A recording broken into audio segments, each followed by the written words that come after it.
This meeting of the Historic Districts Review Board. Today we are September the 9th, 2025. And Raya, may we have a roll call, please? Yes, ma'am. Madam Chair Rios, Here. Vice Chair Bienvenue, Here. Member Cherry, Here. Member Degnan, Here. Member Mather, She's expected, I believe. Member Aguilar Madrano, Excused? Member Beechite. Excused. You have a quorum, Chair. Thank you very much. Are there any changes to this evening's agenda, staff? No, Chair Rios. Is there a motion to approve the agenda? So moved. Second, please. Second. Thank you. All those in favor, say aye. Aye. Aye. Opposed, say no. Thank you. We have no minutes on this agenda, but we do have two findings of fact and conclusions of law, and they are both from February the 11th, 2025. Any changes to these, either staff or board? I don't see any hands raised, so is there a motion to approve both of these? Degnan moves to approve. Second. All those in favor, say aye. Aye. Opposed, Aye. say no. Aye. Thank you. Matters from the public. If you have anything to say in reference to HBOARD matters, you may come up and speak.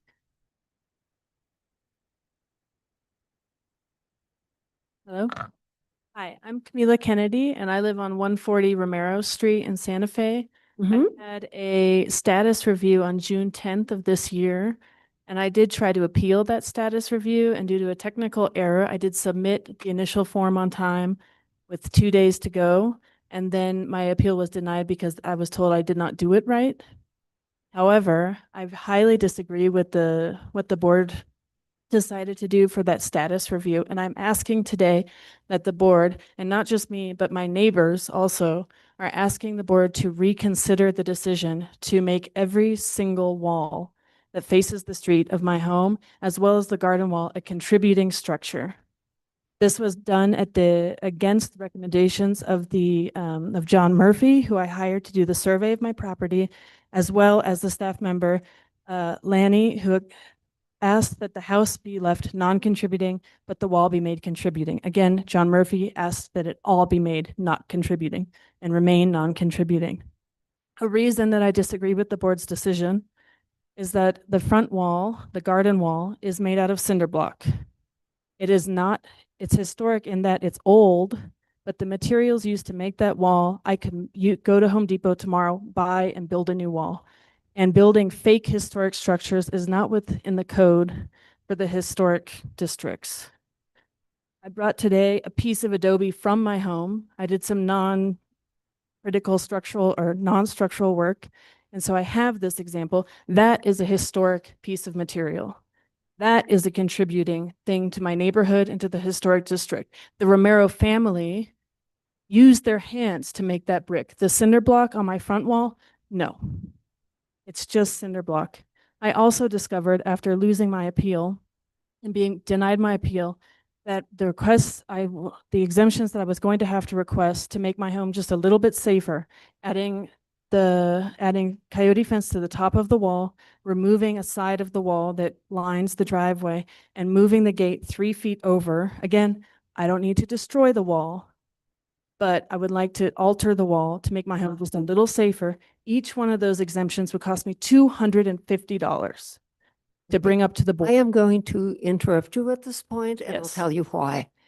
It's rather unusual for an applicant to come to us. Did you indicate that this was heard in June, or repeat the date? Yes, ma'am. And I recently found Okay. out that my appeal was denied. Okay. I have been asking about the appeal for multiple weeks and only recently found out that it was denied. Okay. So this doesn't happen very often, and I know that there's certain things under Robert's rules that we must follow. And luckily tonight, we do have the city attorney with us, or Maggie Moore, excuse me, not the city attorney, but she can help us with this process. And I am going to turn it over to her because this is a kind of an unusual matter, and I'm hearing you kind of repeat the case and telling us like from the very beginning of the case, from scratch all the way to I am, why you feel that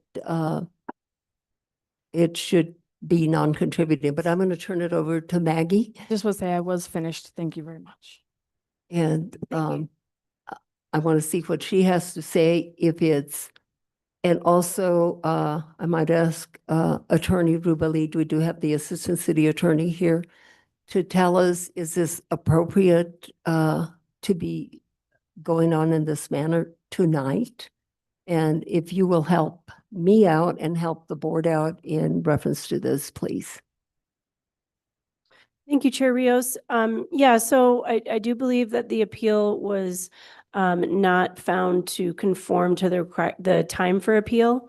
And there has been a final action on this request. And so I'll let Frank add, but I don't, there is no process within the code to rescind a decision. The appeal process is the remedy for, applicants to appeal a decision. And I believe Robert's rules might have some guidance on it, but there's also a timeliness element as well, where because, this was considered in June and it's now September, that the option to, motion to rescind, is not available to us at this time. Yes, and do you happen to know if the process in reference to the appeal fell in on the applicant in terms of the time that the applicant did not appeal timely? So the appeal process is entirely up to the appellant, if you will, to, meet the requirements. And the land use director is charged with reviewing, the appeal to ensure conformity with the ordinance. And so through that process, the land use director determined that it did not conform with the ordinance. So, but she did not file the appeal on time? Correct. Okay. Frank, what can you help us? Ma'am, Can can you I help ask us? you, was that heard on June 10th? It was heard on June 10th. June Yes, that 10th. was the second item in the docket after the big white building. Okay. With respect to the appeal process, it set forth in the code, the appellant has 15 days after the findings of fact are approved. In this case here, we have not approved findings of fact and conclusions of law on that project or on that status review. So the appeal window opens 35 days after the hearing takes place. So the hearing took place and the vote was made on June 10th. The appeal window would have opened on July 15th and would have closed on July 30th. So if the appeal was not filed in that time or did not meet the particular guidelines for the appeal, it would be rejected without consideration. Now, under rare circumstances, the board member who made the vote can move to reconsider his or her own vote. And I'm looking at Robert's Rules of Order, and where a process is not set forth in our own rules and regulations, it defaults to Robert's Rules of Order.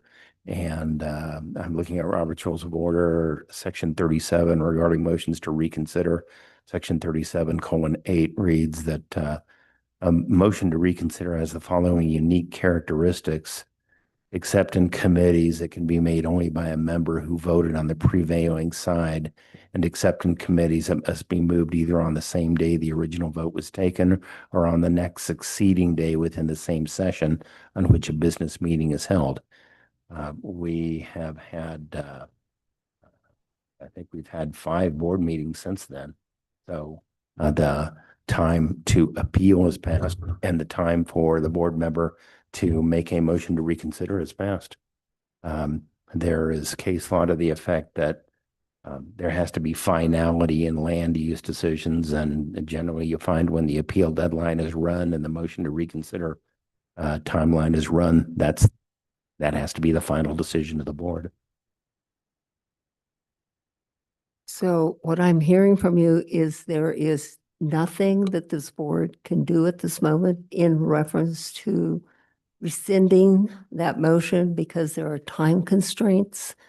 That if there was a motion to rescind, it would have to occur either at the end of the meeting where we heard the case, or perhaps at the following HBOARD meeting. Well, that's a motion to reconsider. A motion to rescind is another, is governed by another rule. And,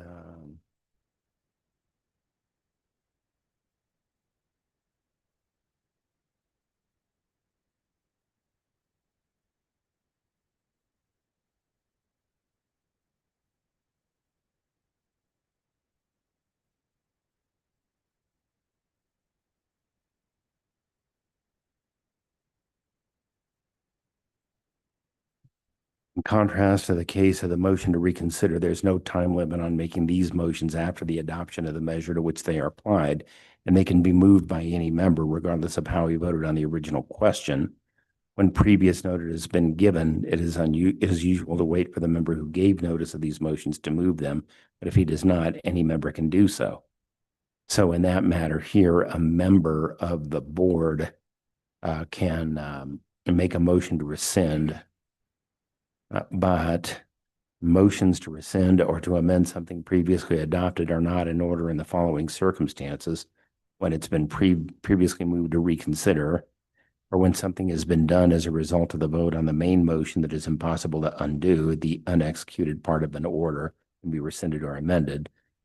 But the significant thing about this here is that a board member would have to make a motion to rescind. There would have to be a debate, and then there would have to be a vote on it. And I think it would have to be placed on the agenda pursuant to the Open Meetings Act. So,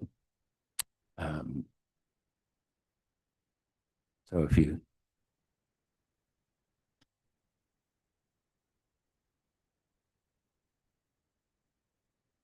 does read, they can be moved by any member regardless of how he voted on the original question.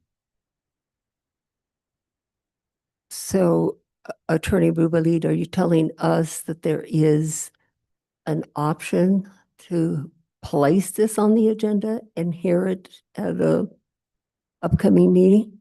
If it is done without previous notice, which is the situation here, the motion requires a 2/3 vote or a majority of the entire membership for its adoption. So as I read this here, if we have 5 members here, a majority of the entire membership, which is going to be 4, would all have to vote to rescind the previous. But that is something that would have to be placed Yeah. on the agenda and advertised.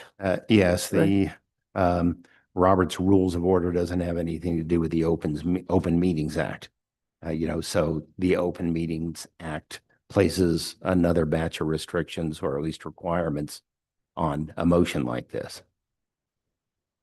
Correct. So with this applicant coming forth tonight, and I don't know if the other 2 people behind her are wanting to speak on something different or the same matter. I am wondering, Attorney Rubalid, if we can continue on this line of questioning, or if we are going to consider this at an upcoming date. Well, I think it would have to be placed on another agenda, but I would like to do a little bit more research on it. I'm, reading. But can we continue with this line of questioning or statements of the applicant? Well, To me, it seems like she is reiterating some of portions of the case. right. Respectfully, ma'am, we can't hear it tonight. We can't have a debate. No, I understand that, but can she continue with this, with her, whatever she has to say this evening? Just have one point. It's nothing, I don't want to You reiterate. said her time, there's a time limit, right? Is that right? Did her No. time limit run out? No, under matters from the board, I do not, I mean, matters from the public, I do not set a time limit. Okay. I can set a time limit, but you say, you are indicating that you have one more thing to say. Just one thing. I know for a fact that I emailed my application to a member of the staff before the appeals window was closed. I did miss one little portion in the application. I'm very busy. I will take that hit in the appeals process, you know, whatever that you have to email a different email. I understand that. But I checked in as soon as I sent the email, and I checked in a week later, and I checked in. And then after multiple weeks, I was told that my appeal was denied. So I am doing this as timely as I possibly can. Okay, so this will have to, we will have to speak again to the, hold on, Amanda. We will have to speak again to the city attorney's office and see what is going to transpire in the future. I understand. Thank you. Okay, okay, thank you very much. Amanda, do you? I just wanted to ask Mr. Rubelit if it would make sense to do a motion from the board to pick a later date, or if we just, you know, we just go a little further down the road here. What's the smart way to do it as far as the Open Meetings Act, et cetera? Right. I would make a motion if that was more transparent, but I just, you'd be the man to know. My understanding is the chair would have to ask for it to be placed on the agenda, and then it would come up on the agenda for a debate on a motion to reconsider. Or a motion to rescind, rather. Right. And it's important that if you're going to do that, Madam Chair, you would have to ask for a debate on a motion to rescind. But then it may come up and a board member would have to make a motion. If no board member makes a motion, or a board member makes the motion to rescind and it doesn't get a second, then there would be no rescission. And can that be done at this meeting this evening? No, it would have to be placed on the agenda for the next meeting, Okay, if you so request. okay. Yeah. Thank you. Okay, we'll move on to other people in reference to whatever they have to tell us this evening. Richard. My name is Richard Martinez. I'm an architect here in town. I usually don't speak where at the public forum when I have a case coming up later. But I just wanted to mention that this board has rescinded one decision of mine back in 2023. I believe it was the case where the house was considered contributing, and the board made pieces of the facade on all four sides primary. And because that didn't allow any changes to the house, because there couldn't be changes within 10 feet of primary facades, the board did rescind their decision on that project. Thank you. Thank you for your comments. Yes, next person. Hi, I'm Miss, can you hear me? No, not very well. If you'll just bring that mic right to your mouth. Okay, I'm here. I'm Miss Kennedy's neighbor. I live 2 doors down, and I'm just asking that you speak up. Okay, I'm asking that you grant her request, and I want to say that there's a large security issue involved, and that on Saturday I went down to her house and someone had dressed and undressed and left their clothes and human excrement outside of her door. And, you know, I'm just really concerned about her safety, and I hope that you will Thank you. grant her request and not have to wait too long. Thank you for your comments. Thank you.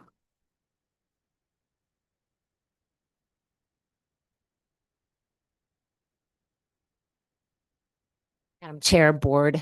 My name is Robin Smith. I live around the corner on West Manhattan. And Camila Kennedy is the kind of person we want in our neighborhood, and we want to be able to afford to have a safe home in Santa Fe. So I urge the board to please consider this decision and allow her to do what she needs to do to make her property safe. She's a single woman. We want her in the neighborhood. Thank you. Okay. Thank you.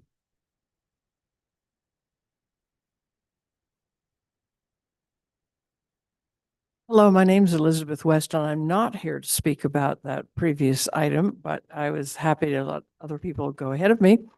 And I have two little comments to make. One is sort of a question. I was hoping that the request for having a discussion about whether or not to address the Soldiers Monument status review, and I was hoping that that isn't going to be forgotten. So I'm putting that out there. I don't know what the proper procedure is. I don't want to approach any one of you individually or even group wise. So that's that.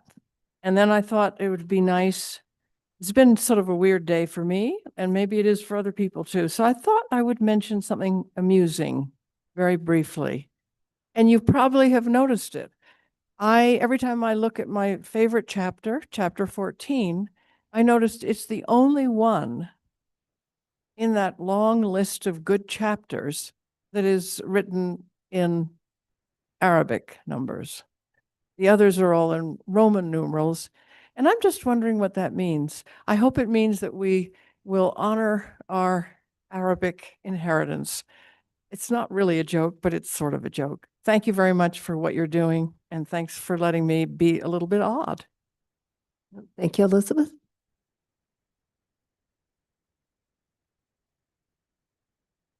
Hello, my name is Mary Lane. I live at 132 Romero Street, a couple of doors down from this situation. I live in a set of condominiums, 23 of them, and I think I can speak for everyone that we would really love for there to be a higher fence, as has been requested, because we have had so many break-ins at our place, and we know it's spreading throughout the neighborhood. And I'm very sure that the way it's going to be presented and created will be a wonderful addition to our neighborhood. Thank you very much. Thank you. Anyone else? 30 seconds on the same topic. I'm Janie Cravens. I live at 134 Romero Street, and I won't repeat anything others have said, only to share. There are many houses on our street that have fences already well above the 4 feet limit that evidently is part of how we try to do things now. I'm sure they came in before you guys were trying to supervise what happened in the historic district, but nonetheless, they are there. And as soon as I put a lock on my Latillo fence, I didn't have any more night crawlers in my backyard. It's made a real safe house for me. I do have some of our homeless neighbors sleep on my front sometimes, but that's okay. Thanks. Thank you very much. Anyone else?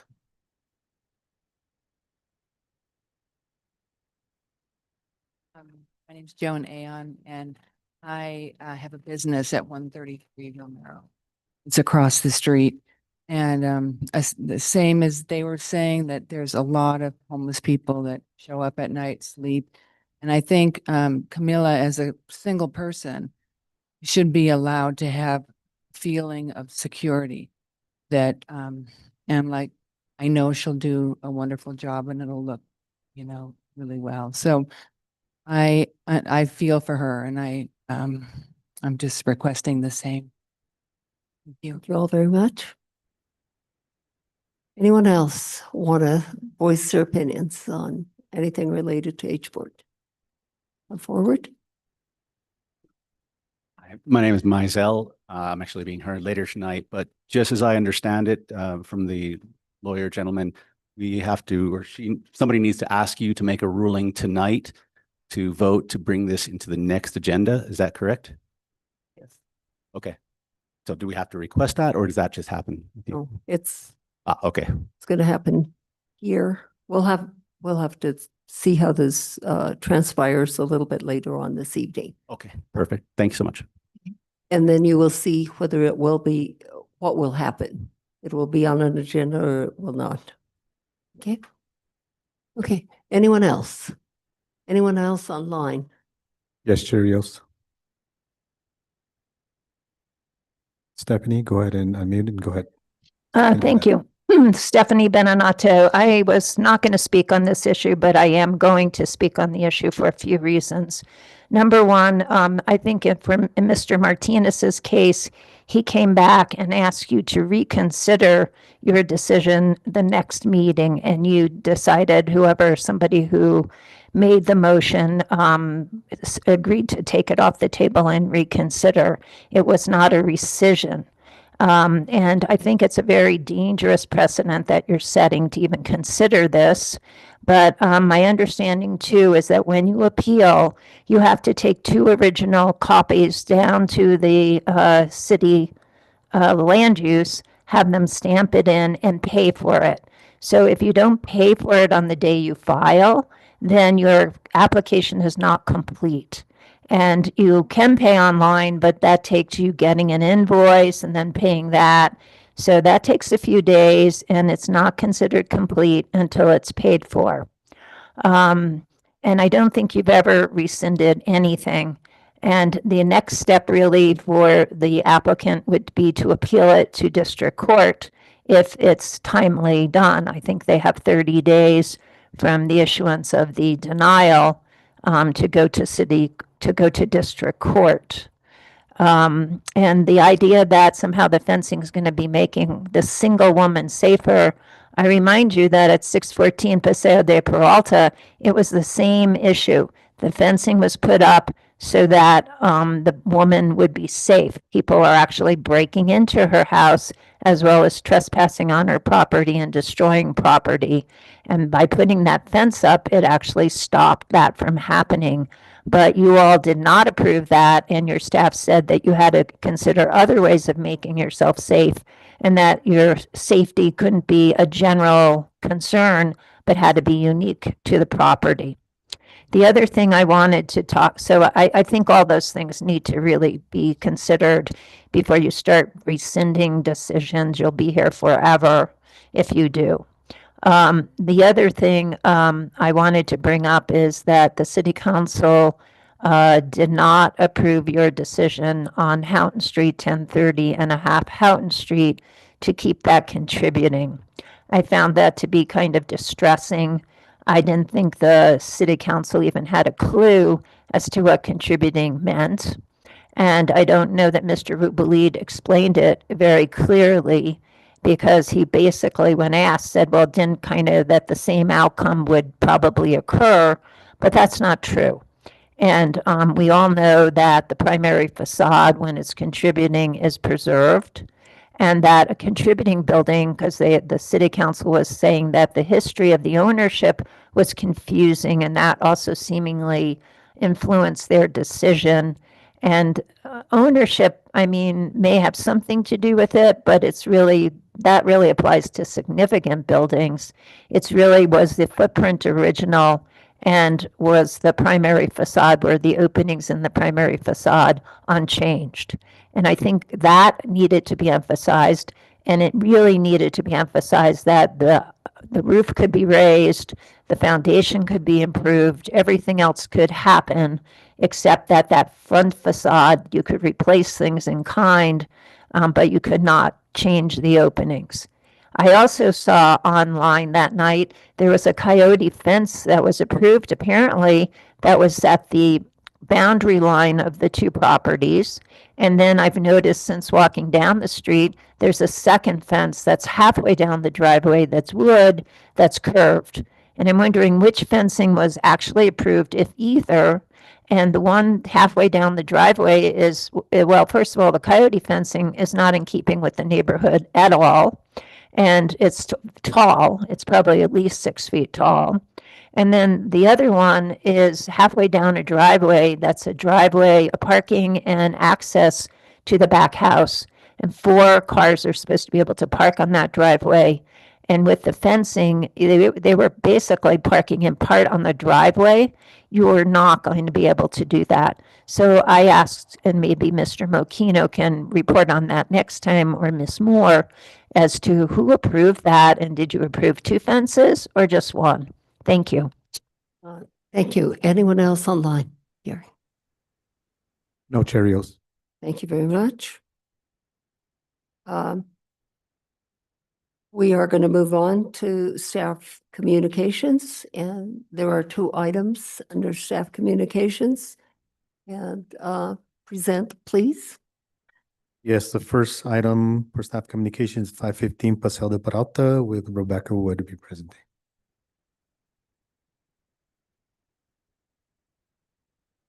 And Gary, these are simply informational items Correct. that the board is just simply listening to this evening. Yes, Cheerios.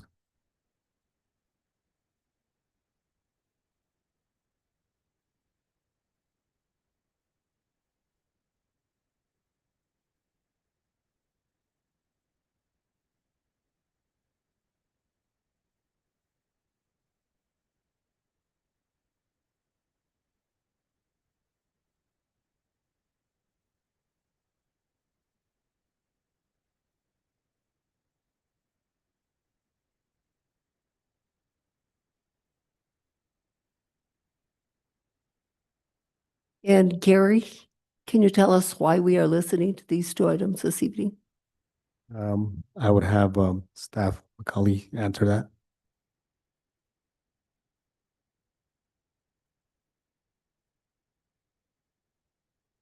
Sorry about that. That was Amanda Romero's case in the past.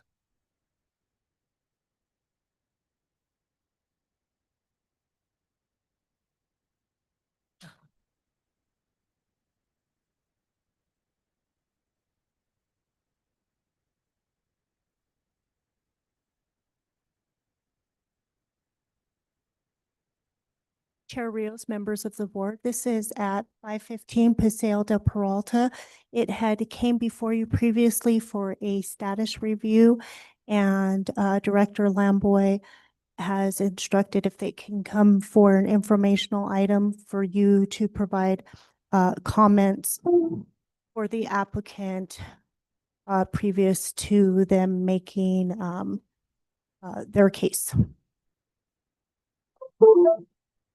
So we are simply providing comments and not in the form of a motion. Is that correct? That is correct, Chair. Okay, thanks. And that also goes for the next informational item as well. Thank you.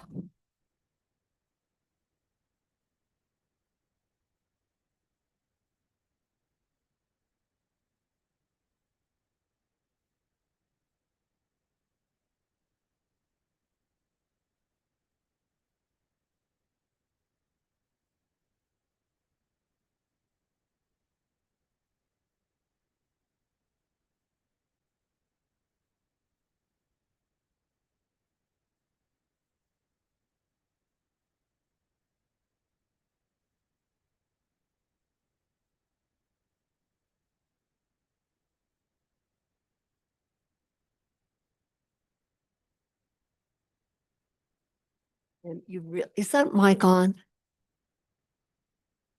Now it's on. Yes. Yes, thank you.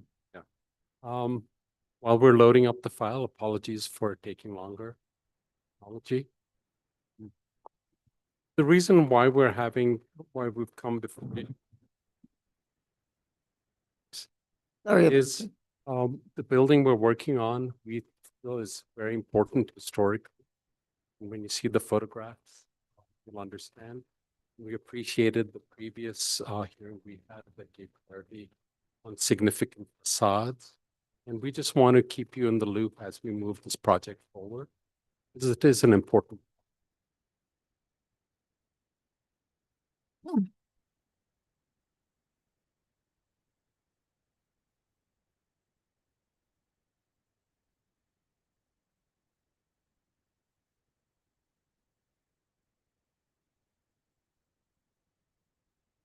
Right, thank you. Cheerios and board.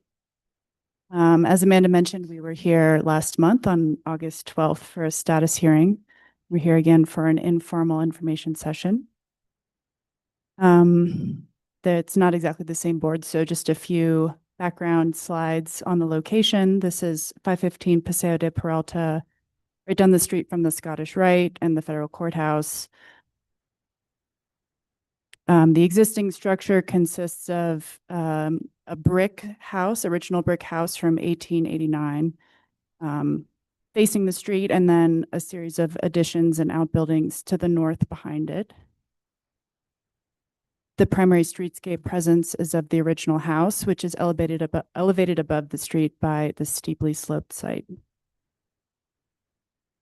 A quick recap of the August 12th status hearing. The main house was found to be significant, excluding facades belonging to additions on the north side. 2 outbuildings on the site were found to be non-contributing. Yard walls were found to generally be non-contributing, except for the stone yard wall along Paseo. So to graphically summarize that, the blue lines show the primary structures, and the red lines show the primary and non-contributing structures. So today we're here to discuss 3 items. We're hoping that the future of this project involves the renovation of the significant original house, the demolition of non-contributing structures, and a proposed addition on the back. And we're hoping to get initial thoughts on the massing, location, and proposal of all that. Here's a floor plan of the existing building. The yellow marks the original significant structure, and the blue marks the outbuildings that were found to be non-contributing.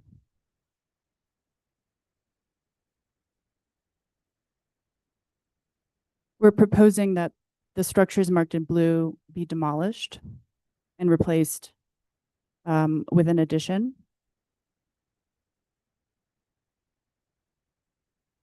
We're also proposing to renovate the original house. This will accomplish several things. The structural repairs are needed to the rubble stone foundations and brick walls. The porch in particular, which is on the south, is in danger of falling off the building. To remedy this, we're proposing rebuilding and extending the existing stair and terrace along the south, as shown in this plan. We've got some elevations coming up. This will reinforce and add new structure to the historic foundations.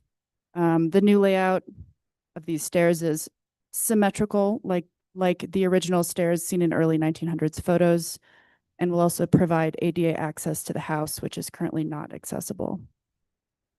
Thirdly, the house is currently split into 3 apartments, as shown in this plan, and we propose to return it to its original single-family residential use. North of the house, embedded in the sloped site, we're proposing a 2-story addition. The first story of this addition will be completely buried and will lightly touch the north facade of the historic house. This will also create private outdoor courtyards protected from busy Paseo. Here's a plan of the upper story, which will consist of an outdoor roof deck that connects to the grade, uphill grade, along with a guest suite and art studio. Next up is some elevations. On all of these, the existing elevation is on the top and the proposed elevation is on the bottom.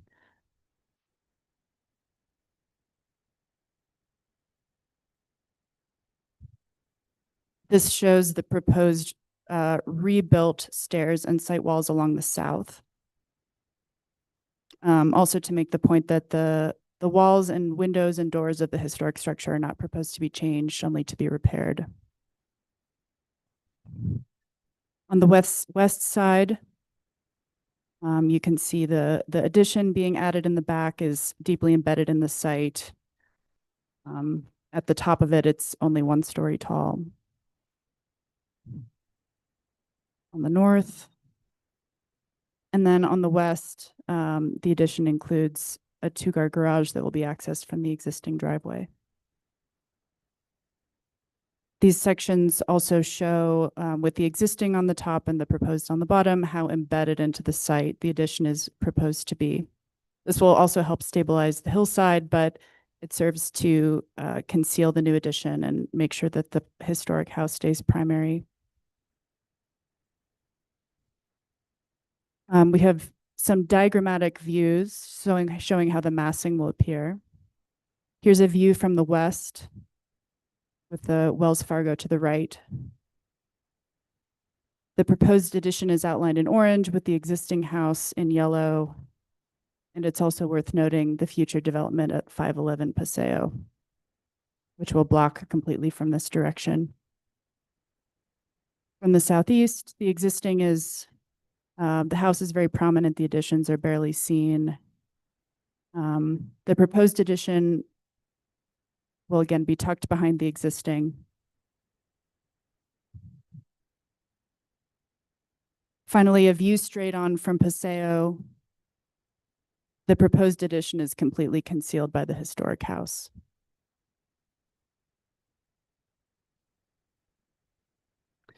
So to reiterate, we're hoping to get initial feedback. We understand this is non-binding, but hoping to hear the board's thoughts on the demolition of the additions, the renovation and priorities of that for the historic house, and the basic massing and height of the proposed addition. Thank you. Thank you. This is another thing that's rather unusual. Having sat on this board for a bit of a while, having an informational item such as this come before the board. Occasionally they do come, but they are very, very few and far between. I almost feel that this was a presentation of an actual case before the board. But I do have some questions. What is the square footage of the existing significant house? The existing house is about 1,800 square feet. And the proposed addition? Let me pull it up. The proposed addition will add 1,400 square feet of living space, 650 square feet of garage and storage, with an additional 900 square feet upstairs in the form of a guest suite and an art studio. So the proposed addition, is any of that touching the existing? It is touching these existing. If I flip back and forth, here's what's currently there with the blue proposed to be removed. And I don't know if you can see my mouse, but it's a kitchen and a study that would be touching just these 2 spots along the north facade where the additions will be removed. And is the portion that you are proposing, the new portion, is that in square footage, is it bigger than the existing? It is bigger. And by how many square feet? Do some quick mental math. Maybe by about 1,000 square feet, including a garage. And in terms of height, would you give us a comparison? Sure. So the height given to us by planning was 23 feet. Given the steeply sloped site, we're allowed to add 4 feet. 23 feet of the existing? Sorry, the existing is 21 feet tall. The maximum height provided by planning for an addition on the site is 23 feet from the grade at the front of the house. With the potential addition of 4 feet, given the steeply sloped site, we're proposing a building that's 6 feet taller than the existing. Let me see what other board members have. Comments? Anybody? Yes, Amanda. Ms. Wood, I'm sorry to be ignorant, but what is the building in front of you? I know what it is. That's that weird lot that's across from Wells Fargo. What is, so that'll fully block the view of the house from at least coming that direction. Is that correct? Yeah, based on the development plan of that was approved for that site and some drawings we got from that, that will be a 24-foot tall condominium development. And based on some very preliminary massing, that should completely block both the historic house and the proposed addition. Thank you. Any other questions or comments? Member Benvenu. Thank you, Madam Chair. So thank you for your presentation. I agree with Chair Rios. This is unusual. It feels a little bit like we're being asked for an advisory opinion on an application that's already been developed, but not yet formally vetted by staff, which is our normal procedure, and then having recommendations given to us. The only time I can remember that happening is when we're proceeding under the provisions for capital outlay projects. You probably experienced that. When there's actually a procedure set forth in the ordinance.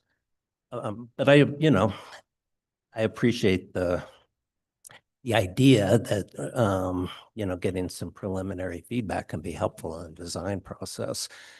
I would say we definitely can't decide on demolition without a full-blown application being before us and a recommendation from staff. But we see in the packet that you already have an engineer's report that would strongly support your view.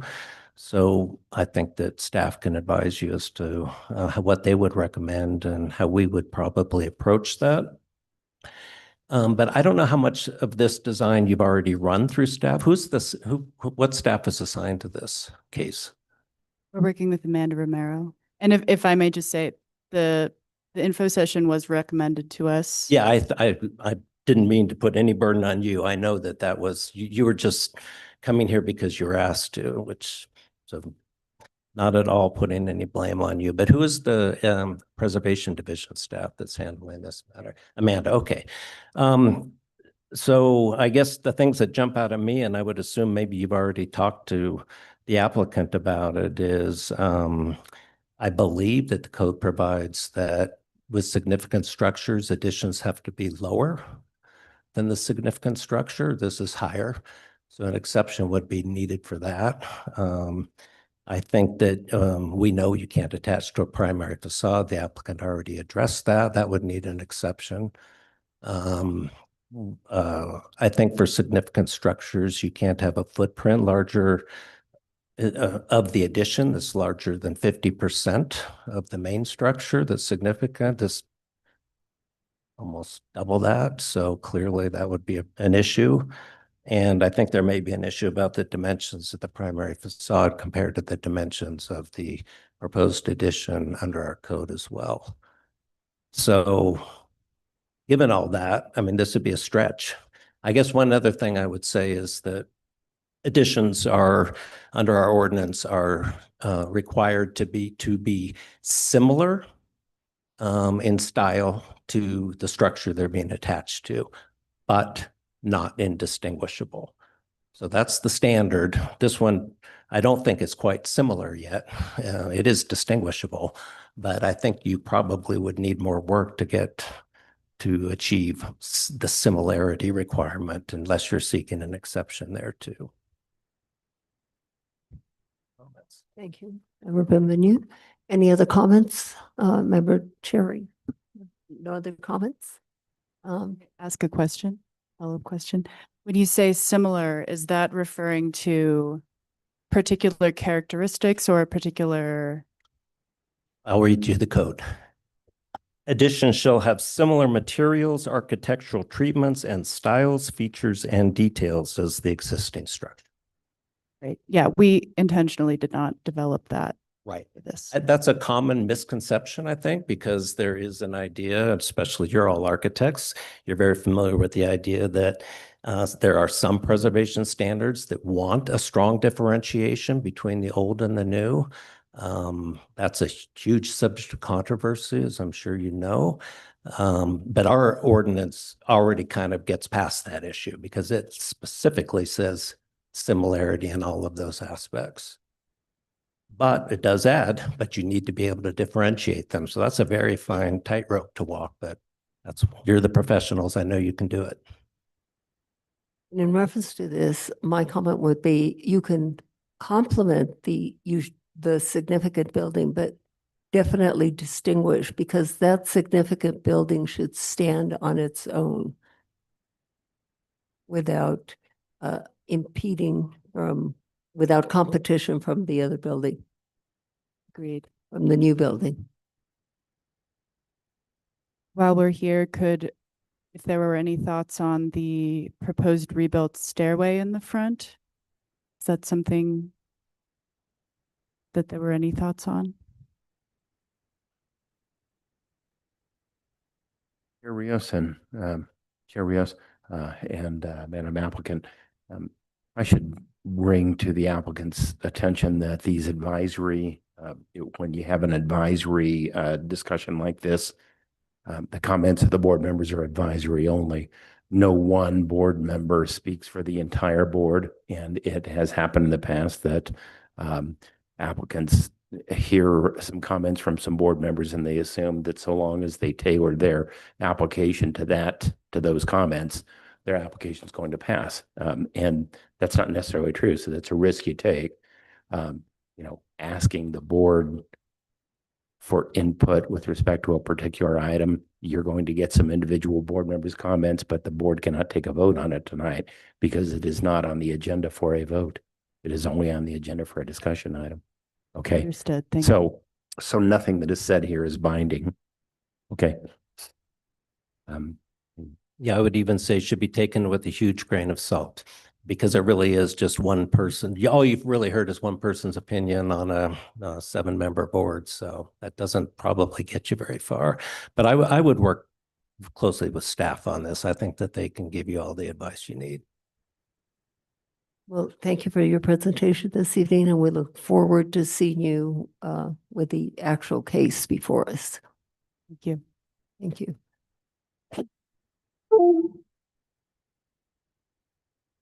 The next informational item is located at 219 and 219A Washington Avenue.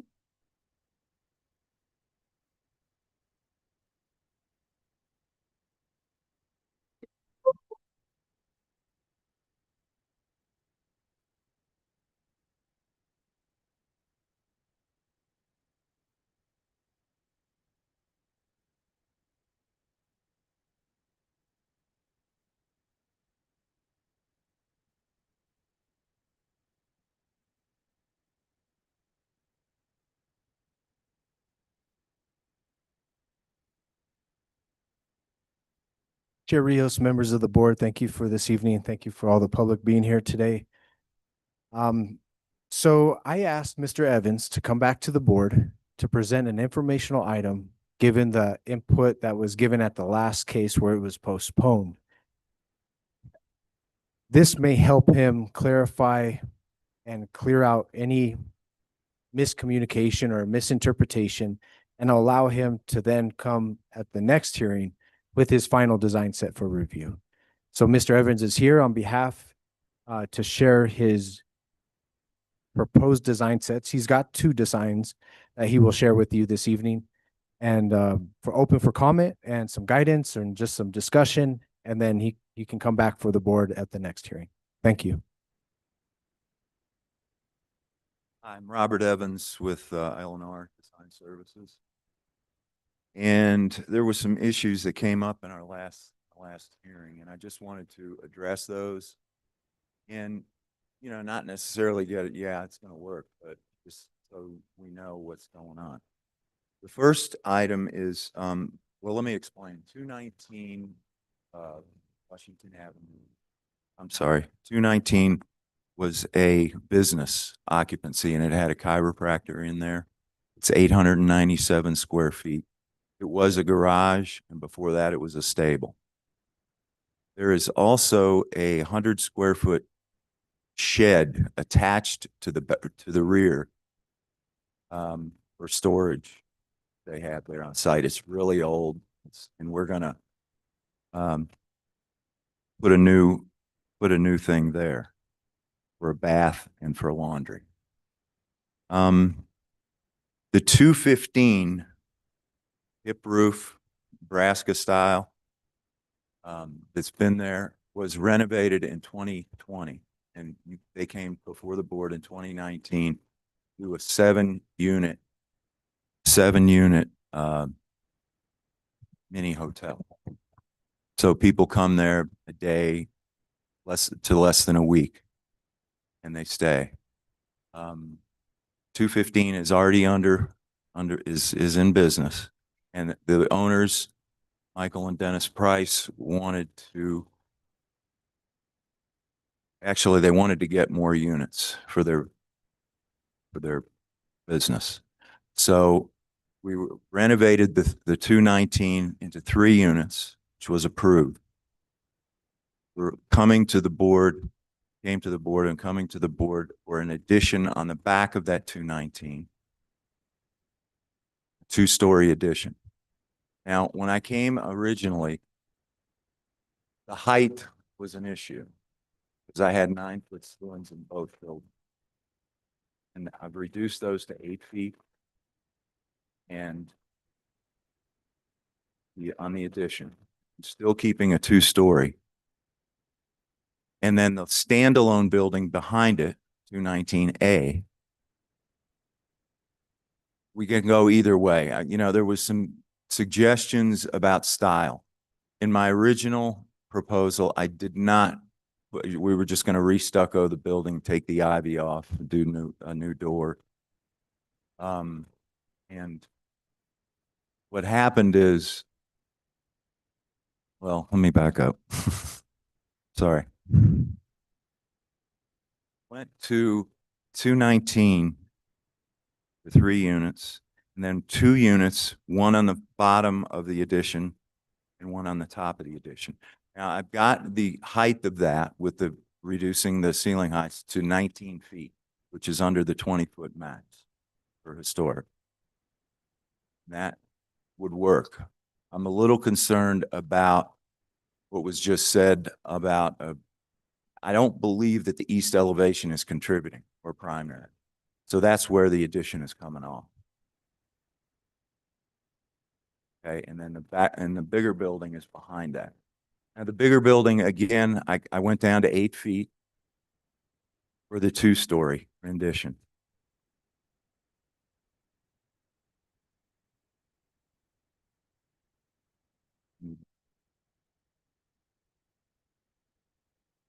That is the bottom right, 2-story addition.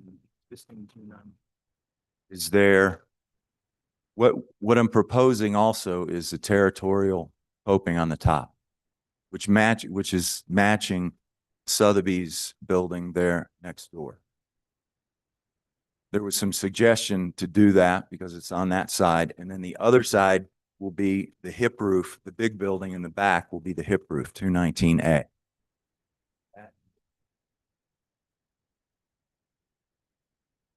This one. That's and this is the 1-story. We can go to 1-story. We're only going to get 2 rooms on the bottom floor. And this is 23 feet. Still going to need an exception. 3 feet over the limit because of the hip roof.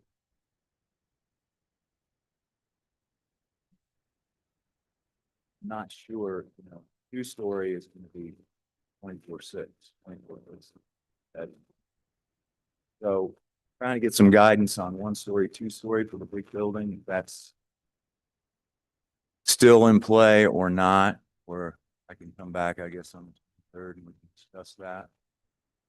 I'm just trying. I would love to be able to get, I'd love to be able to get this done in the next hearing, but I understand there's a lot of moving parts.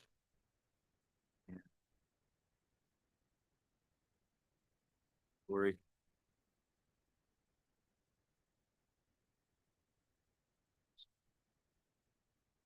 Except the two on the left or not? Two on the right.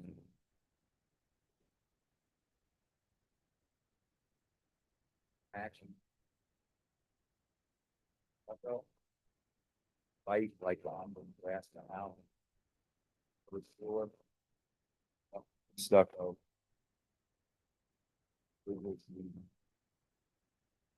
One story. Probably all white. Can't hear him. Let's see, so And that is your main concern this evening in reference to one story or two stories? I'm sorry, what was the That question? is your main concern? Yeah, that's the main concern. And I you think know the other thing, that, the other things we can work with. okay, again, me personally, I feel a bit uncomfortable in reference to even offering comments because I realize that you're trying to get through with your project and coming before the board in the future when it is a true case, that you want some input from the board so to make sure that your case passes, so that you have a better idea of what the board wants. But none of these comments this evening are binding. None of them. People may and may not make comments in reference to what you have presented this evening. And as I said earlier, it is rather unusual to do this. I personally feel much more comfortable with an actual case coming before us and hearing from the applicant and having the board make a motion and a decision and a motion. But let me see what, if any of the, from what they heard this evening, if they have anything to comment or to add. Board members, any comments or in reference to this particular case? Member Benvenu.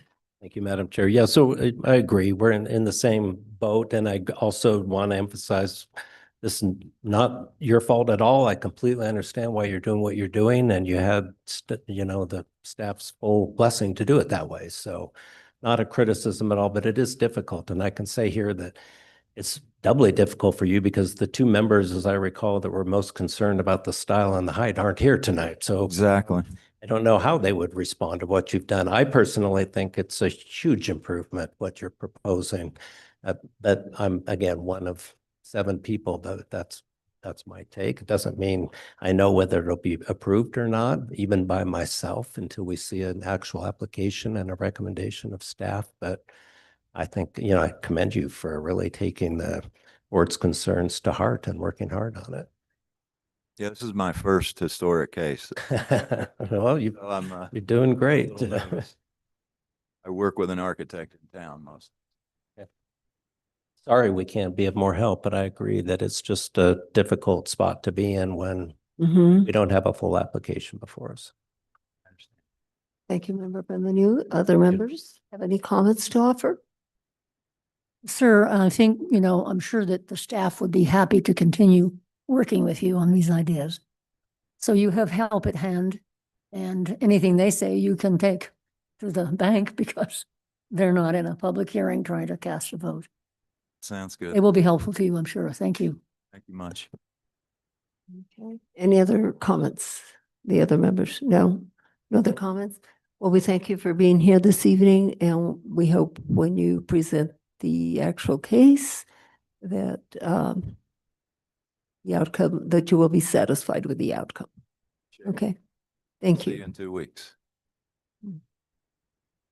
We have nothing under old business and we have 7 cases under new business. The first case is Amanda's and it is located at 222 Polaco Street.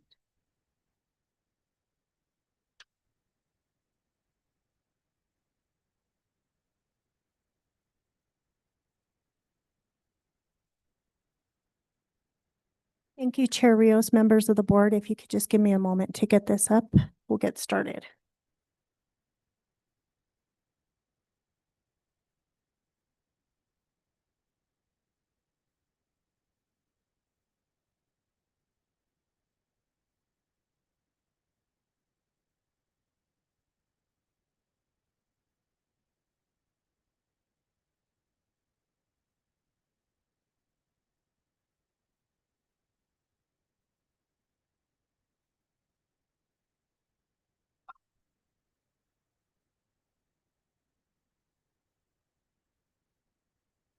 Okay, Chair Rios, members of the board, I'm ready to get started here. This is for case 2025-0110-046 HDRB for 222 Palaco Street, units A, B, and C.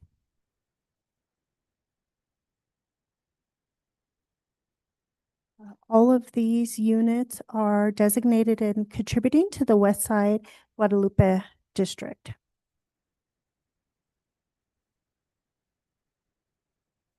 Here we have our facade diagram.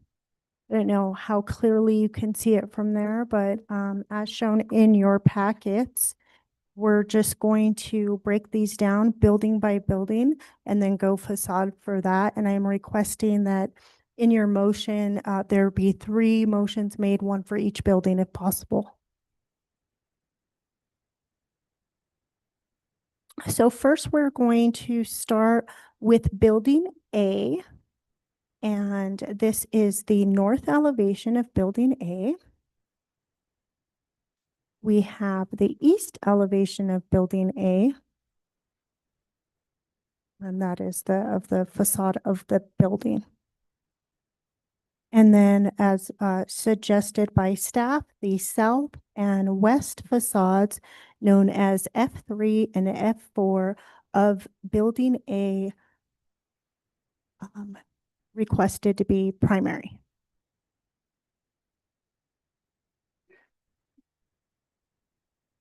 And this is the west elevation, also requested as primary for that building. Moving on to the next building, we have building B, which is considered 3 in your HCPI. So there's no confusion on what building we are. So this is the west elevation and the south elevation. For building B, also known as 3 in the HCPI, the north and the east facades are being requested by staff as primary. The picture shown here on the presentation is the north. And here is a picture of the east. Staff is asking to exclude the portal. And then finally, we have building C, which is also known as 1. This is the south elevation and the west elevation. Staff is requesting building C be the primary north F1, F2, F3, and the east considered F4 in your facade diagram map. Staff recommends to recap everything, staff recommends the historic status of the structures be maintained and as contributing, and to designate the primary facades for building A as the south and the west, south F3 and west F4 facades. For building B, the north F1 and the east F2 facades, and for building C, the north F1, F2, F3, and east and F4 facades. For 15-5.2C, designation of significant contributing or non-contributing status within the historic districts. I stand for questions. Thank you, Amanda, for your presentation. Board members, do you have any questions for Amanda at this point? It appears they don't have any questions for you, and I see that Gayla is right behind you. Gayla, if you can get sworn in. State your name and your address, please. Good evening, Gayla Bechtel, 320 Aztec Street. Do you solemnly declare and affirm that the testimony you have in reference to this item shall be the truth and nothing but the truth, and do this under the penalties of perjury? I do. Thank you, Madam Chair. She's been sworn in. Good evening. I would like to request a bit more restraint on the primary facade designations for these projects. I would appreciate that on building 1, is that building 1? Building A, building 2, that only the west facade that actually has original windows that are still extant on that west facade. The south facade, F3 is, I don't believe either of those openings still have their original window or door.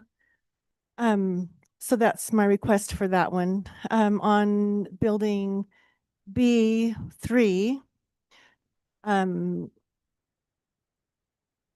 I know that in the staff report, the non-historic material is considered not to be, will not be considered contributing or a primary, which I appreciate, but I still feel that the changes made to the front facade, the east-facing facade, is a bit beyond repair.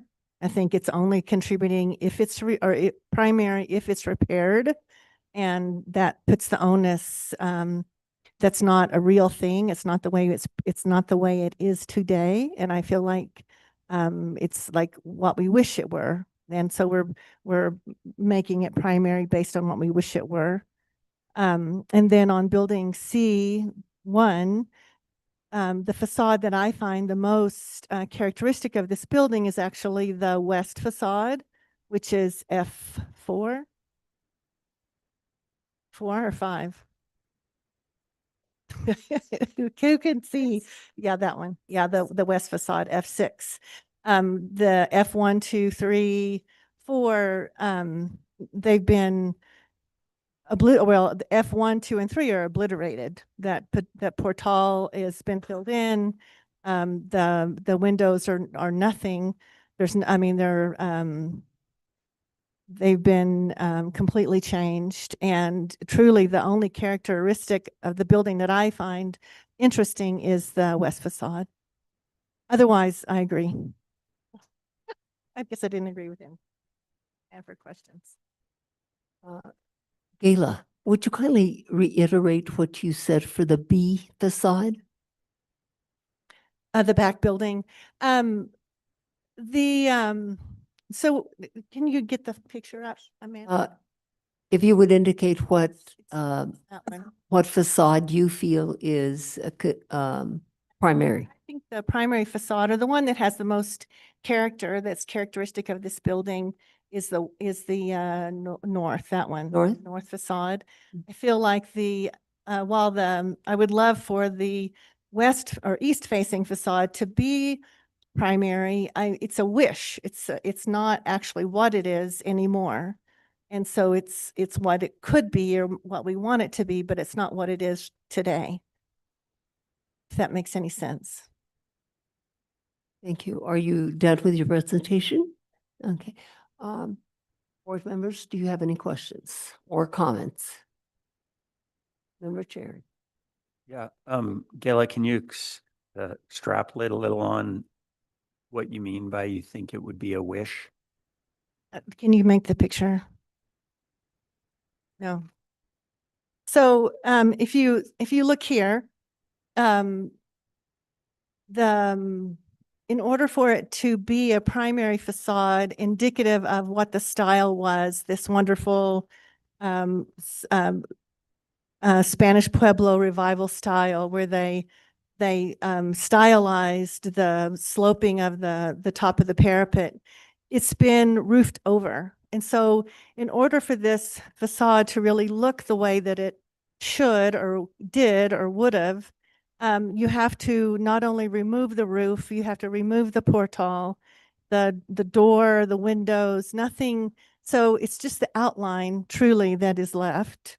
I think that it doesn't have to be a primary facade for the outline to be saved. And it just feels to make this a characteristic defining part of this building just seems to me wishful thinking. Well, are you indicating that the undulating parapet on this is not original to the building? No, I believe it is original, You is, but it has been so demolished over the years that there's hardly anything left of it. So in order for it to be set back to its original form, it has to be restuccoed. You're making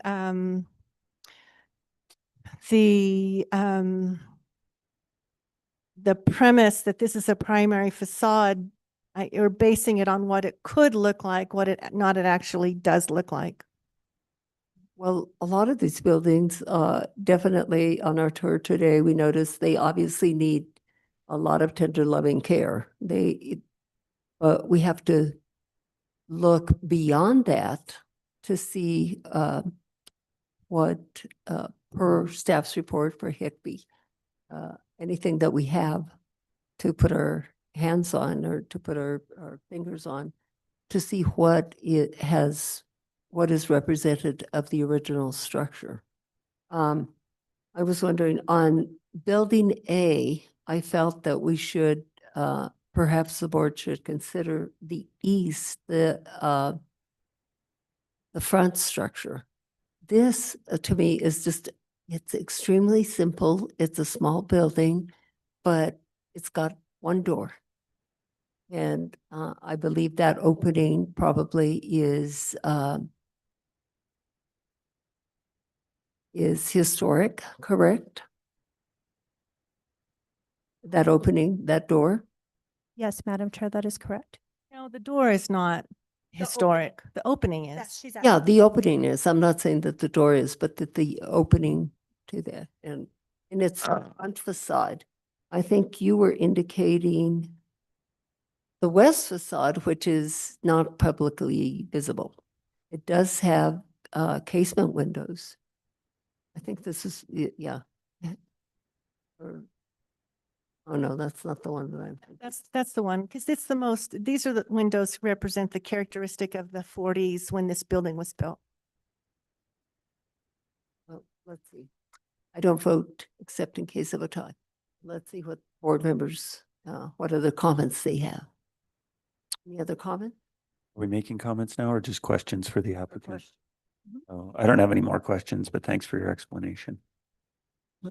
Nothing further? Anyone in this audience wishing to comment on this particular case? If so, come forward. No one? Is there anyone online? It's Cheerios. We have Stephanie Benenato. Stephanie, you need to get sworn in. Stephanie, will you please state your name and address for the record? Stephanie Benenato, P.O. Box 1601, Santa Fe. Do you solemnly declare and affirm that the testimony you have in reference to this item shall be the truth and nothing but the truth, and do this under the penalties of perjury? Yes. Thank you. Madam Chair, she's been sworn in. You know, I actually went and looked at these buildings because the property is for sale. And that one building, the first building, the small square building, to me, I don't even know that it should be contributing because it is just a square box, basically. And I can appreciate that the opening with only the door could be primary, I guess, if you want to leave it contributing. But I don't see that square box actually contributing to the streetscape at all. On the back house, the one with the mission, the undulating parapet, I agree with Gayla that it is so it is so overcome by other additions. Yes, you could remove the portal, but it also has that shed-like addition on the one side that's well within 10 feet of it. And to me, the only real primary facade on that building is the part on the north where there's the chimney and the two windows. I think that should be primary if you're going to leave that contributing. And that house, the number 2 house, as well as the one, I guess it's C, number 1 on your Hickby, I believe. Both of those have been added on to more than once and post 1970s in some cases, according to John Murphy's report. And the porch on I guess it's the street, I'm sorry, I think it's the street facing facade. I mean, it obscures the openings. And if you go in, you can see that what is now a window was a door. So even the openings have been changed on that. And, again, no one's mentioning John Murphy's report, but he actually recommended that house not be contributing at all, although it was an artist's studio and has some historic interest because of that. So I'm, again, saying that perhaps the smallest building should not be contributing at all, that the back one should only have the north part of the north facade be contributing. And then on the front house, I'm not sure that which facade you would actually say was contributing, given the number of additions and the hiding of the main facade, the one that you would actually see, I believe, from the street. Thank you. Anyone else online? No, Chair Rios. Board members, if you don't have any questions or comments, I will entertain 3 motions. For A, building A. Do I hear a motion for building A? I can make a motion. Yes, Member Cherry.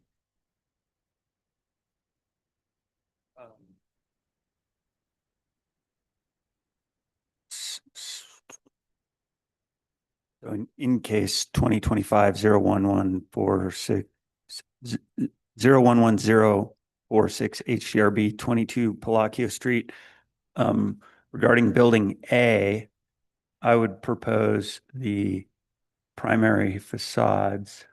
I have to get to it on my computer because I can't see that screen. Bear with me.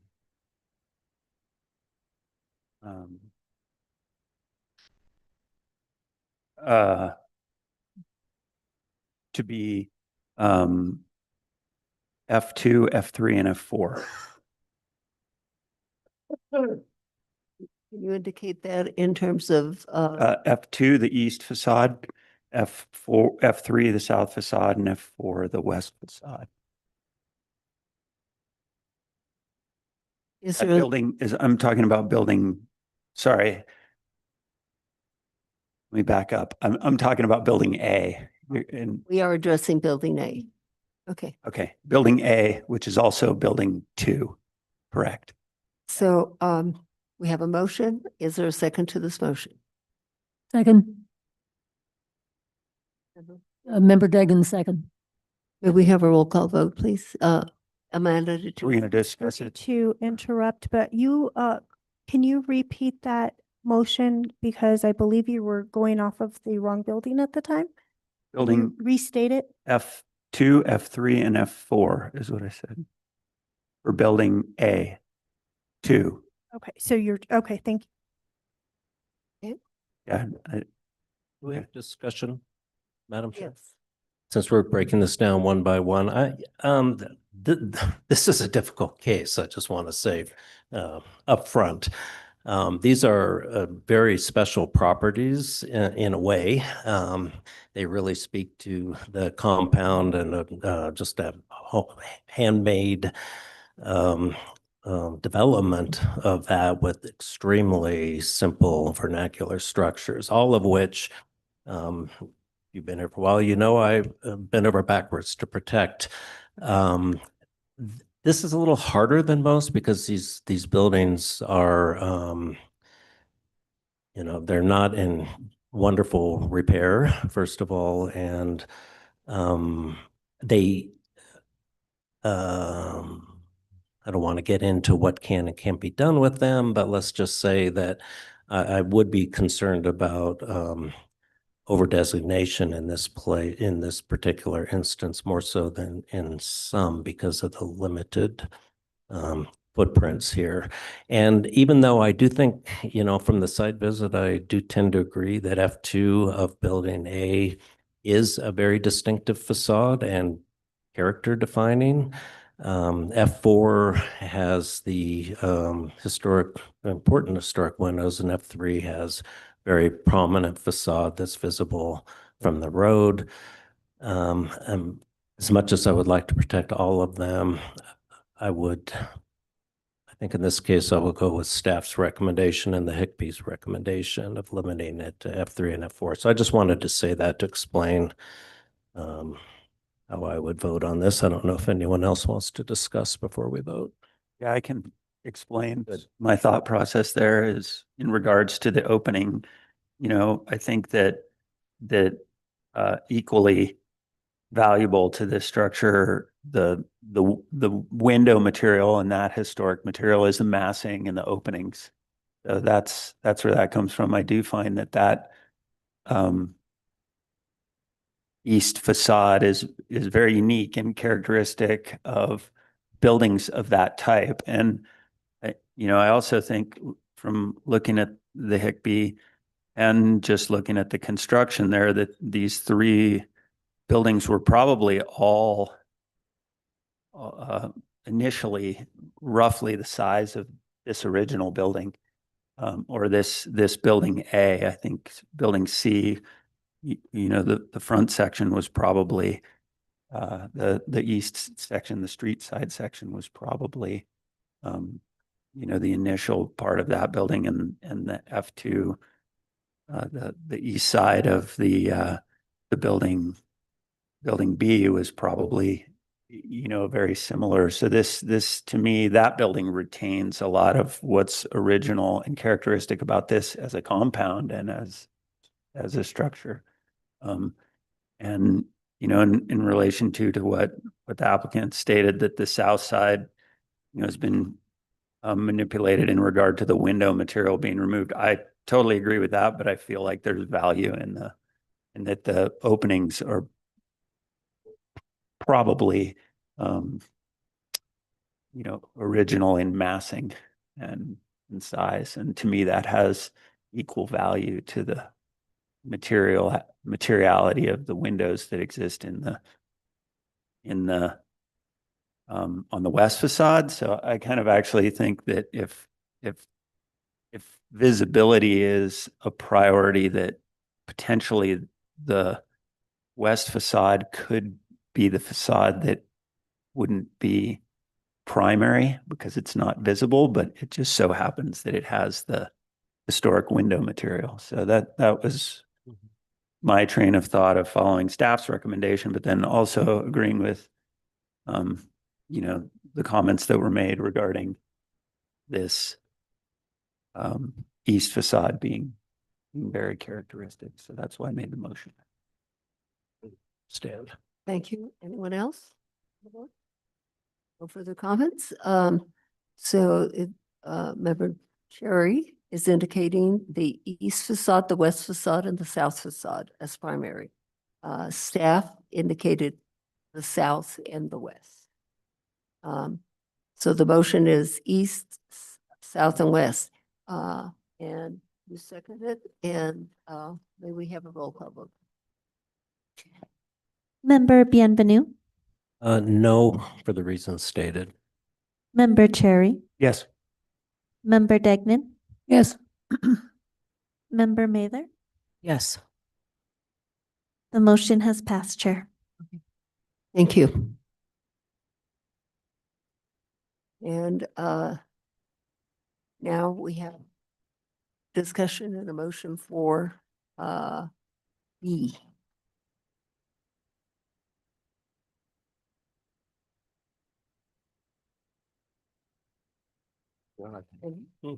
Oh, I'll go, but feel free to jump in. So my motion would be in case 2025-01-1046 HDRB at 222 Palaco Street B. I would move to adopt staff's recommendations and maintain the status as contributing and designate the north and east facades as primary, excluding all non-historic material. And do I hear a second? Second, Degnan. Is there any further discussion? No further discussion? I would make a comment that, Yes. my only comment on that one is I think that the north facade is, that only half of it really has characteristics, in my opinion, that warrant being primary, that the back half does not. So I would feel like that the north facade of that building should not be primary. Any other comments? Let's roll call vote, please, on the motion. We have a motion and a second. Can I just, To adopt. for clarification, the HICP calls out the original portions of the north facade. Is your recommendation including the entire north facade or only the original portion of the north facade? That is the entire north facade. And what is the Vice original, Chair. what is the original portion of the north facade? I will let the applicant answer that, but I do believe the original portion is, or the addition portion is on the right side of the chimney, the east side of the chimney. Okay, so in that case, let's see, what do I need to do to modify the motion? I think I need to rescind the motion, and I need a second on I need an agreement from the seconder to rescind. Is that correct? And also, Or do you want me to restate it? I can do either one. I think you can withdraw the motion. I would say withdraw, use the word withdraw as opposed to rescind. Okay, I'll withdraw the motion, but I still think the person that seconded needs to also agree. The second agrees to withdrawal of the motion.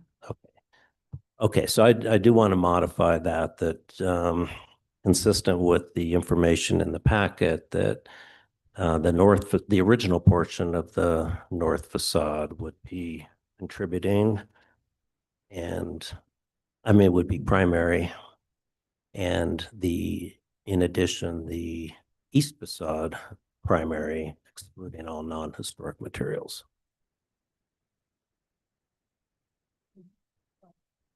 Yes. Second the motion, Degnan. And if there's no further discussion, we can have roll call vote, please. Member Bienvenu, Yes. Member Cherry, Yes. Member Degnan, Yes. Member Mather. Yes. The motion has passed, Chair. Thank you very much. And we will address Building C.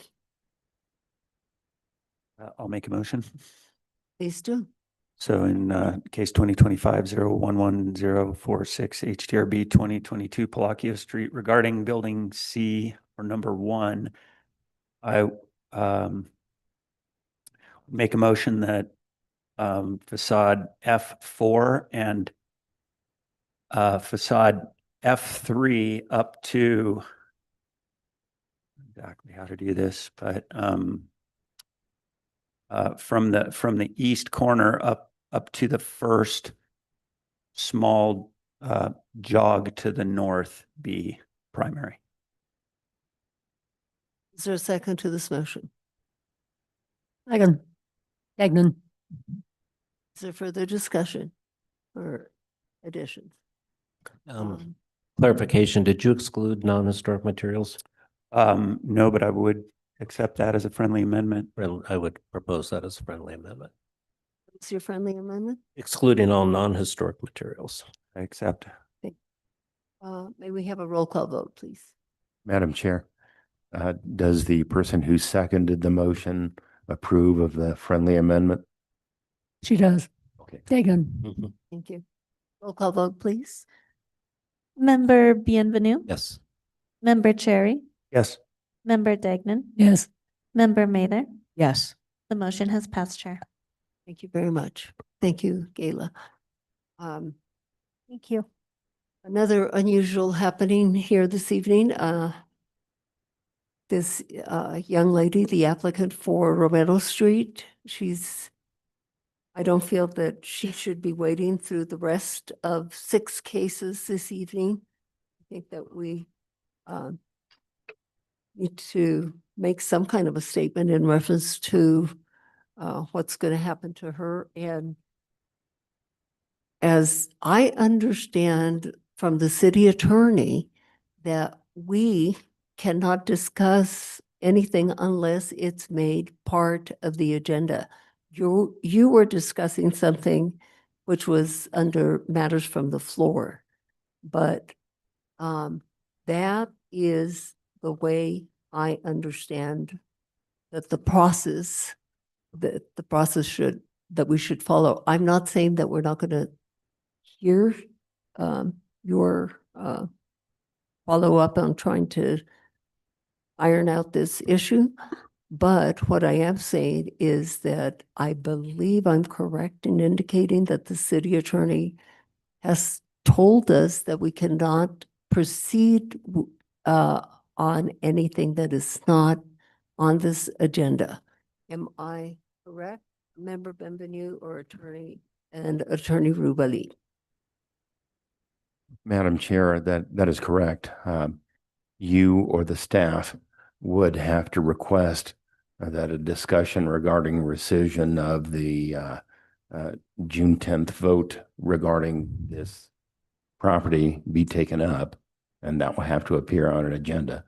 At that time, it will have to be decided whether whether anybody from the board wishes to make a motion to rescind, and whether it gets a second. And I believe that if it is rescinded, there will have to be another hearing as to the status of the property. Because all you can do is rescind what you previously decided.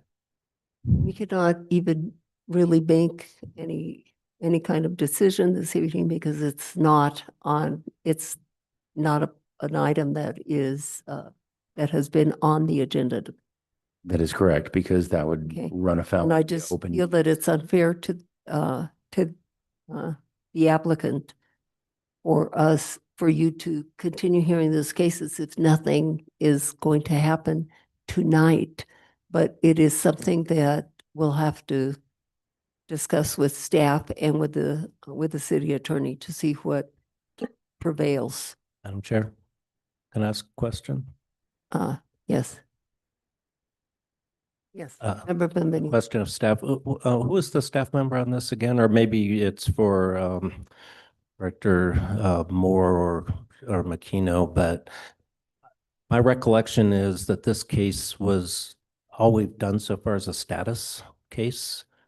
So does the applicant, you can explain to the applicant, or maybe you already have, that the status doesn't necessarily prevent any modifications to the wall. Is that understood?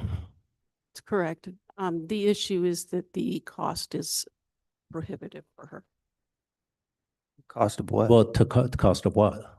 Cost And you of have- exceptions Well, to work on a contributing wall. oh, okay.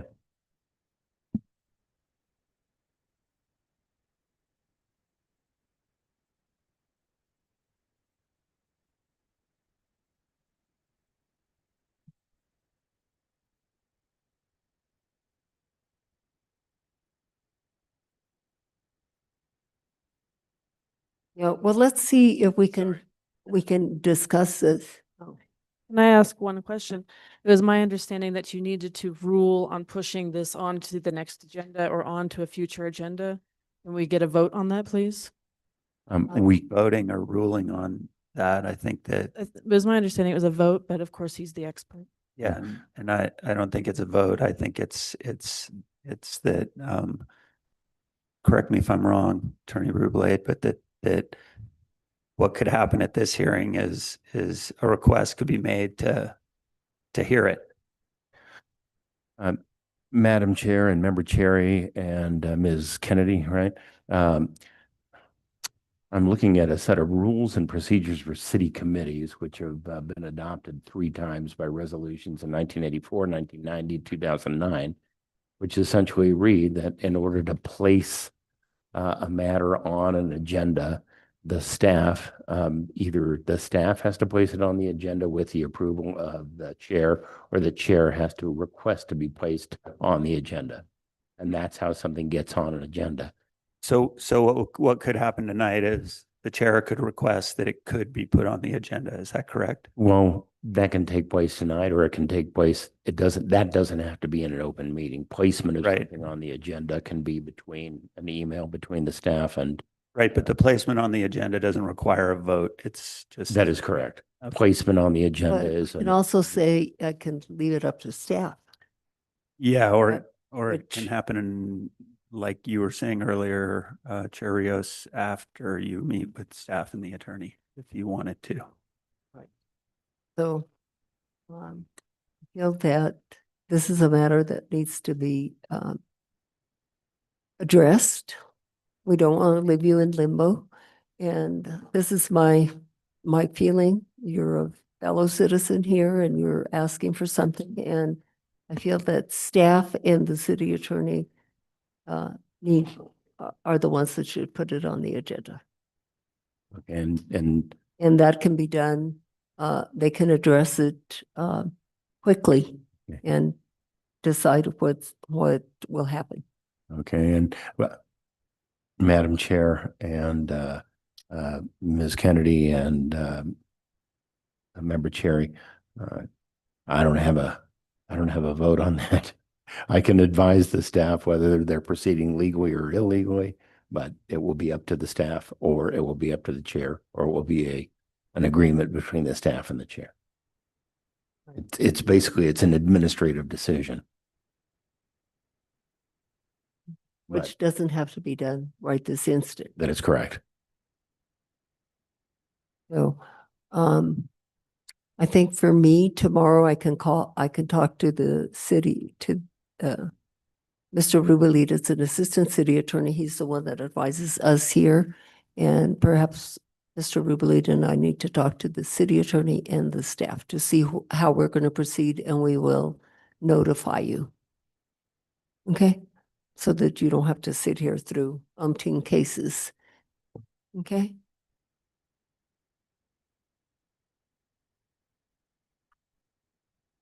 So the next case is Lanny's case, and it's located at 127 Dudon. Is that applicant here?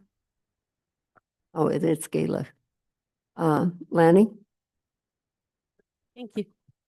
Okay, so this is case 2025-01-1031 HDRB for 127 Duran for demolition of a shed. Duran Street is a narrow street lined with low yard walls with fencing on top, as well as a combination of coyote fencing, wrought iron, metal gates, and chain link fences. The residences sit an average of 7 to 10 feet from the street and are a combination of vernacular and Spanish Pueblo revival styles with flat or hipped roofs and divided light windows in earth tone stucco. The single-family residence at 127 Duran Street is listed as non-contributing to the West Side Guadalupe Historic District. The property holds an accessory structure, which is also listed as non-contributing. The accessory structure is the subject of this case. The HCPI dates the accessory structure on the northeast corner of the property to post-1978 and states that it is constructed of concrete block. The roof is supported by posts set on the dirt floor. An adjacent frame lean-to storage room is covered with gray coat stucco. Upon a recent site inspection, the entire accessory structure appears to be unstable.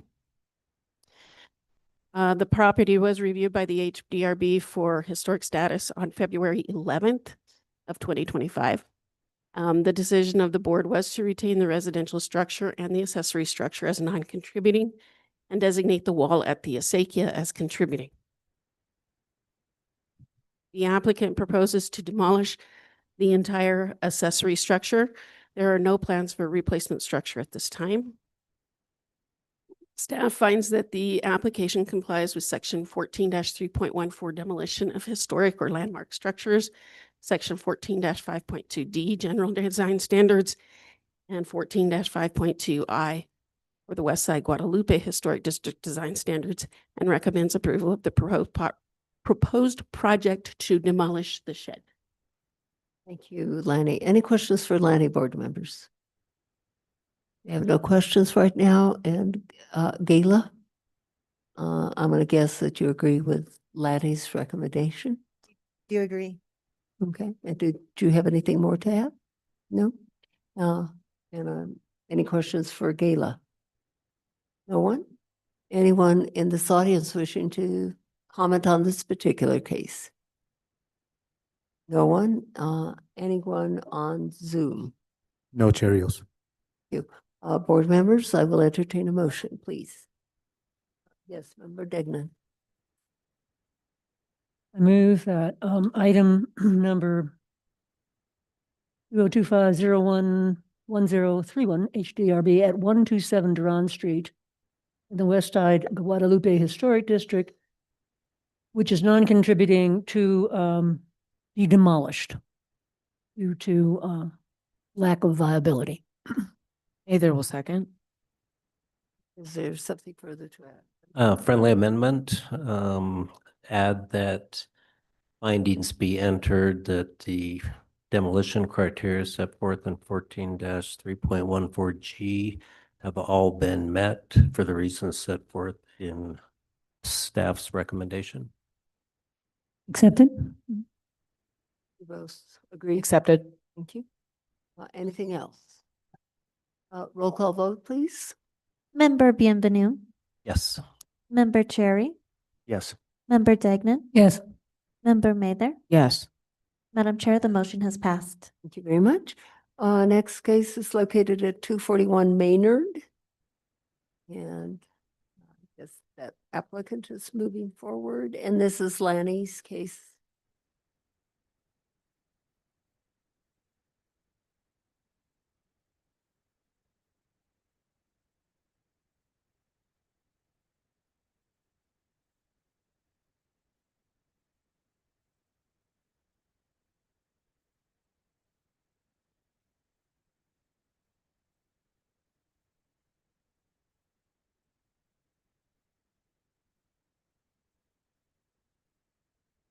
This is case 2025-011032 HDRB for 241 Maynard for a remodel. The property at 241 Maynard is on the corner of Maynard Street and Don Felix Street. Maynard Street is lined with fences and yard walls that are set back from the street with enough distance to have sidewalks, though few exist.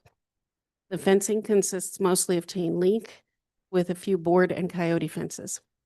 The yard walls and fences range from 40 to 72 inches in height, with the street average at 60 inches.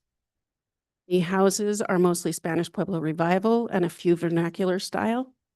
The roofs are a combination of flat roofs with parapets, several of which are undulating, and pitched roofs.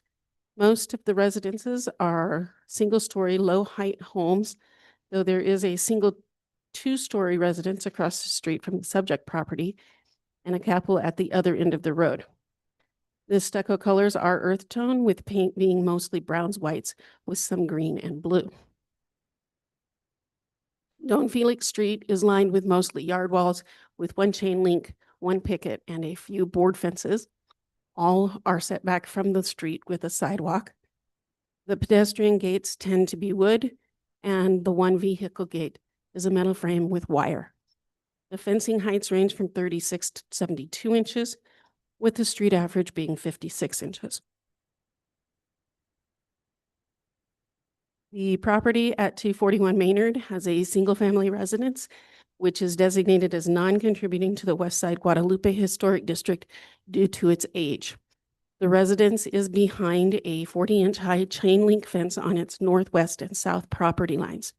The east property line holds an unfinished yard wall of varying heights.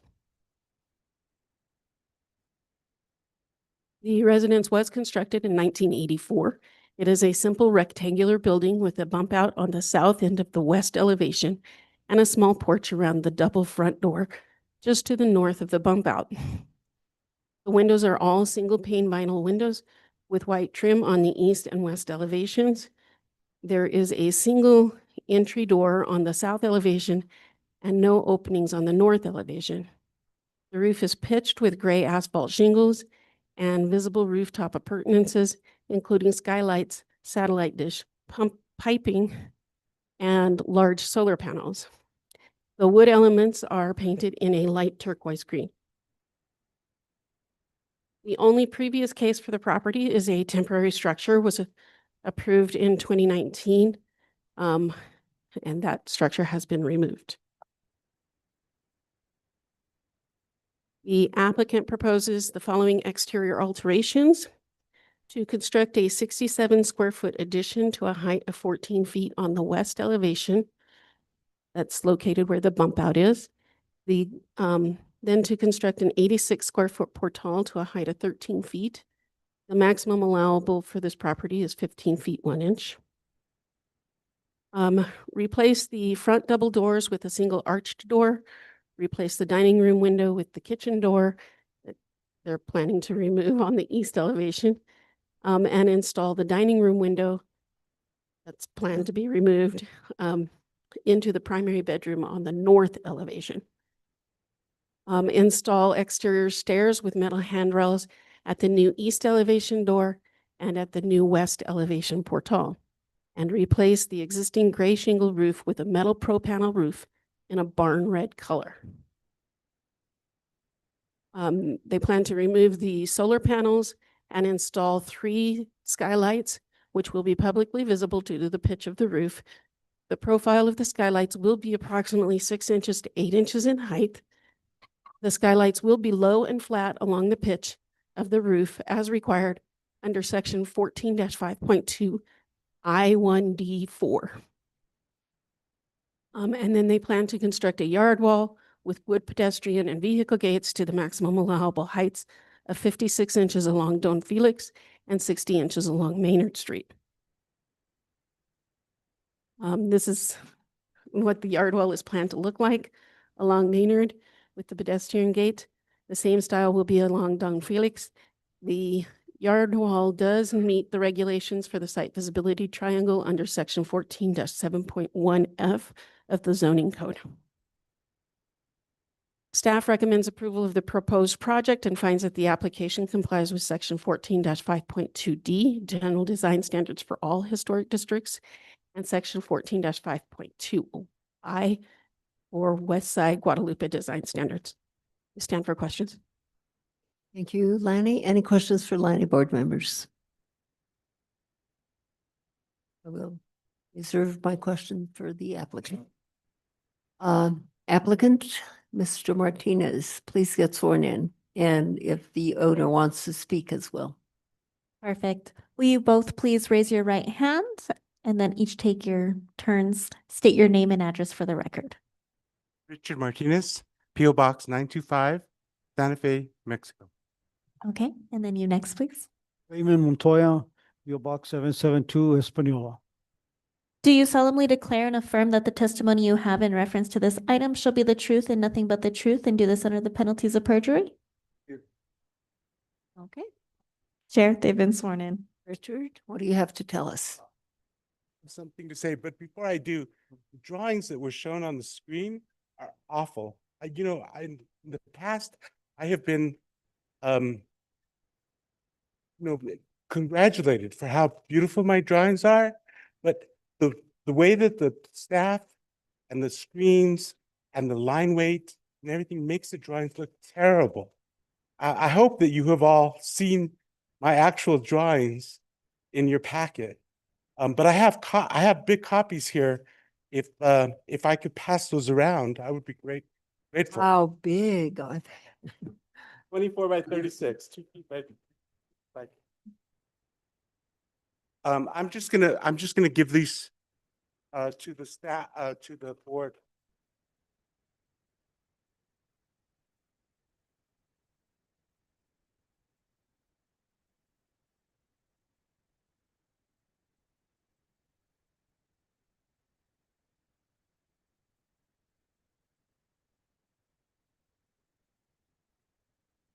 You feel that they're fuzzy, the ones that we see from staff, or?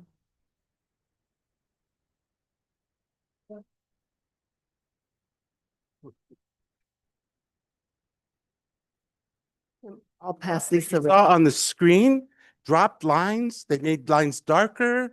They just look awful. So I'm just passing that around. Okay, first. Okay.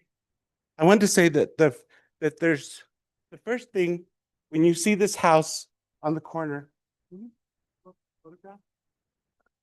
Um, the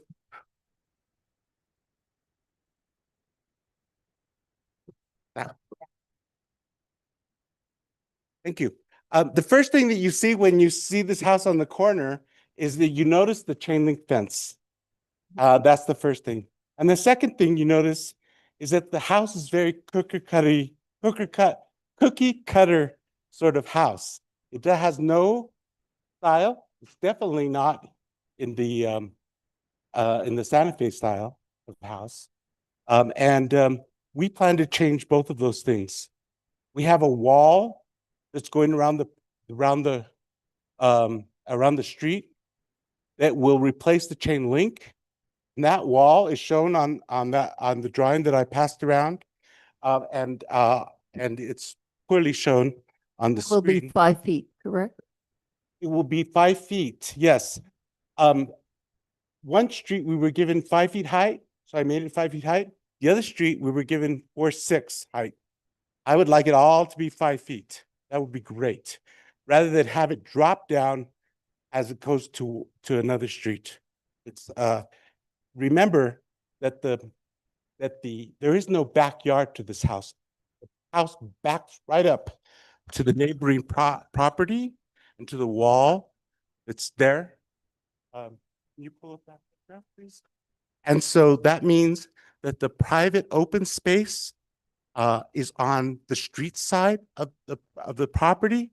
And so it would be nice to have privacy from that street, to have a wall that's consistently 5 feet, rather than having the wall step down 4 inches on one side.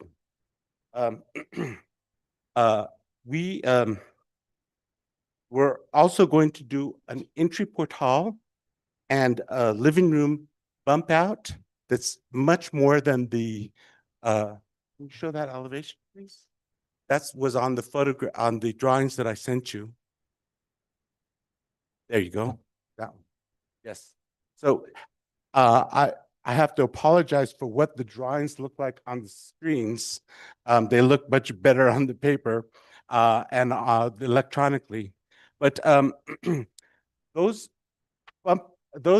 additions to the front of the house, along with the fact that we're going to redo the roof in a very sort of barn red, a brownish red color, means that there will be more of a personality to this house. It will be enhancement to the neighborhood, to the house, all these things, the wall, the bump outs and the portal in the Santa Fe style, and the dark, deep red roof beyond it. I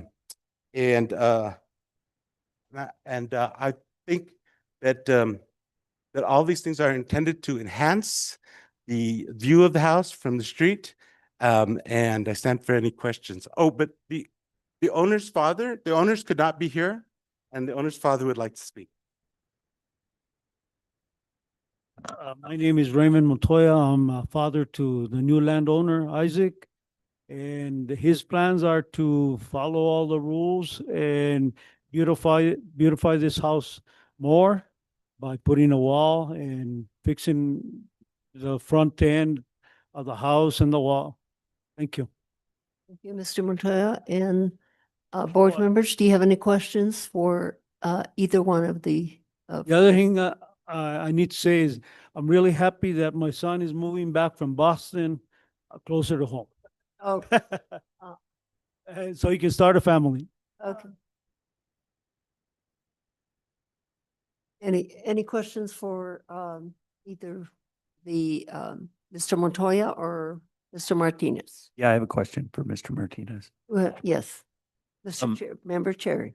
So I'm noticing the parapeted roof of the addition and how it intersects with the pitched roof on what would be the east side of the parapeted roof. Is there a cricket there does the parapet, there's no drawing showing the east side of that roof, of the parapeted roof, right? That's between the peak of the pitched roof and the east side. No, yeah. yes. Does the new metal roofing run onto the roof of the parapeted roof, or is that parapet go all the way across and then there's some kind of cricket there? Yes, the pitched roof does run on to the additions, but only partially, and then it's cricketed flat roof beyond that. So there's no parapet on that side. Just runs right in. It runs right on there, and then what we're seeing in the drawing is what we'll see. We won't see an additional cricket up against between a parapet that would be on the east side of the addition and the west roof of the existing house. That's right. I tried to indicate that on the site plan, which does show the roof. Okay, I see. Yeah, thanks for the clarification. Any other questions, board members? If there's not anyone in this audience wishing to comment on this particular case? No? Anyone online? Yes, Chair Rios, Stephanie Benenato. And she's been sworn in. Stephanie, make your comments. Yeah, can you hear me? Yes. Great. I think these additions to the home are really helpful and will make it more in keeping with Santa Fe style. And as Richard has said, will give it some character. I always do wonder why it has to be a red roof though, and not something that is more natural in the sense of like blue or I don't know, nothing so shocking as red. And I don't consider barn red to be a deep red. And then in terms of the walls, I would think that if he wants to go higher on the wall, the owner wants to go higher, that there had to be an exception if it wants to go over the 4.6 allowed.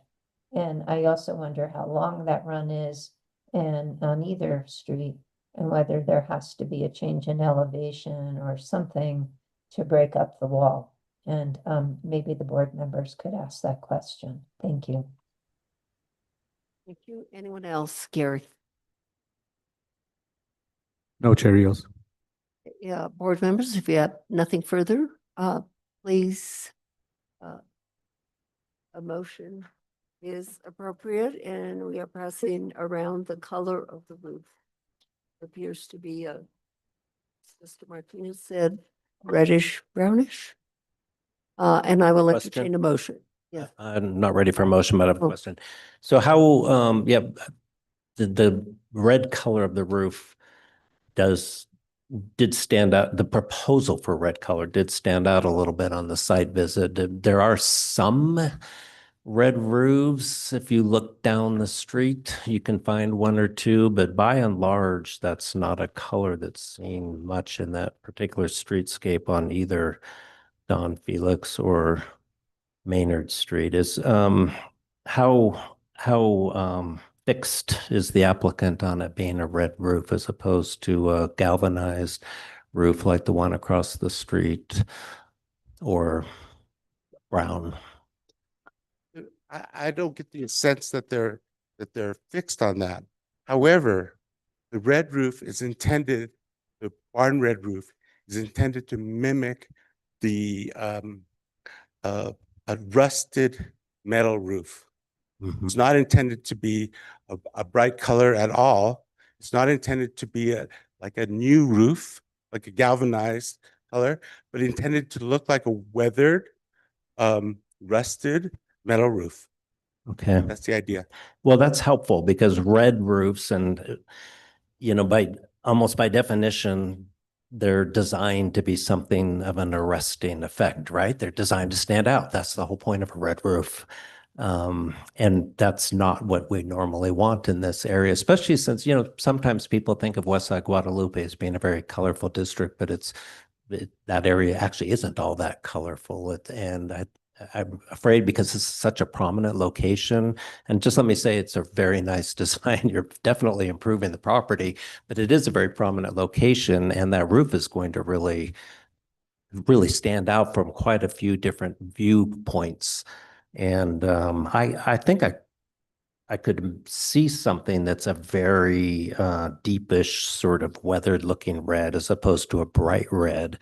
It's always hard to know with the color samples exactly how accurate it is and to what extent this is the actual product.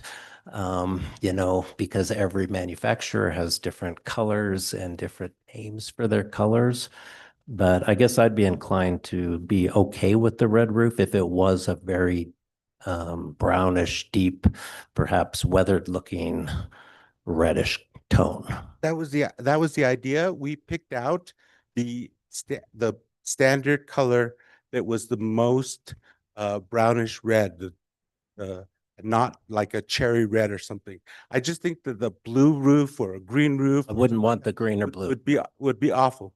But this is intended to be like an old rusted metal roof. That's the idea. Yeah, no, I think that's okay. I think the galvanized roof would have that feel too, like the one across the street, which is a new roof. But it kind of blends in nicely. But I could live with what you're suggesting. And I was also going to point out that I think that's correct about the wall, is that an exception would be required to have that raised to the same level. So it's not even on the agenda, so it couldn't be done tonight. Oh, yeah, I just wanted to mention, given what the discussion was earlier, that I had a case in which the exceptions required a fee of over $6,000 on that case. I'm just letting you know. Okay, well, that's good information. But if you want them all the same height, you can always lower the one on Maynard Street. But I know you want the privacy, so. So, okay. I do want to say something about color. So the West Side, I'm a longtime Santa Fe, born and raised here, and the West Side Guadalupe Historic District did have a lot of color. In more recent times, the West Side Guadalupe Historic District has become like the rest of the city of Santa Fe, brown in color. But they did have a lot more color in that. But now people prefer the brown color. But that did have a lot of, I remember. So anyway, and Member Benmenu, what are you saying about the wall? The applicant has suggested he would like to bring up the wall on Don Felix 4 inches to the same height as Maynard Street, but the height calculations have already been done, and that's the reason for the difference in the two heights. And we don't have the authority to alter that. Okay. Tonight. Is 5 foot, what's on the proposal though, is 5 foot 5 feet. all the way around. So what's All the being way. proposed on My proposal has 5 feet only on the Maynard Street side. Oh, I see. And Okay. or Stepping eight, down. And 4.8 eight on the And was the applicant was suggesting that he would like it if we could I would give like him to. another 4 inches, but my answer is I understand. we actually can't do that even if we wanted to, because it's not. But earlier I thought I heard you say 4.6 on the. Oh, I meant 4.8. I'm Okay. sorry. Gotcha. Okay, I'll make a motion. Okay. 2025-011-032 HDRB 241 Maynard Street. I move to approve the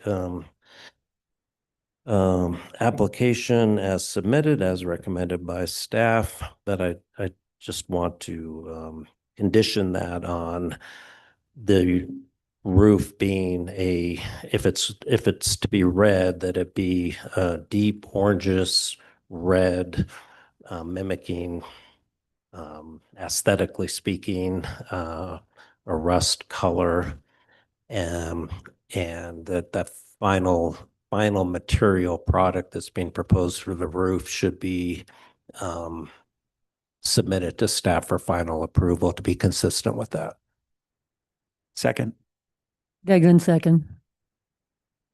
We had 2 seconds, I think, right? So who did second? Cherry, seconds. You that time. Mm. Anything further? Nothing further to add? Roll call vote, please. Member Bienvenue, Yes. Member Cherry, Yes. Member Degnan, Yes. Member Mather. Yes. Madam Chair, the motion has passed. Thank you. Thank you, Richard. Thank you. Next case is located on Calle Corvo, 528 and 530. So you know, well on our pack. Yeah, it was just the screen.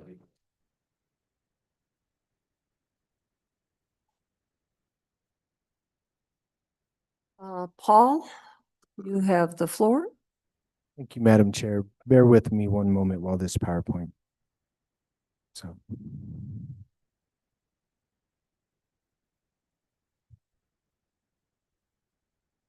Madam Chair, members of the board, in case number 2025-010-011043 HDRB at 528 and 530 Calle Corvo, I'd like to share with you the streetscape.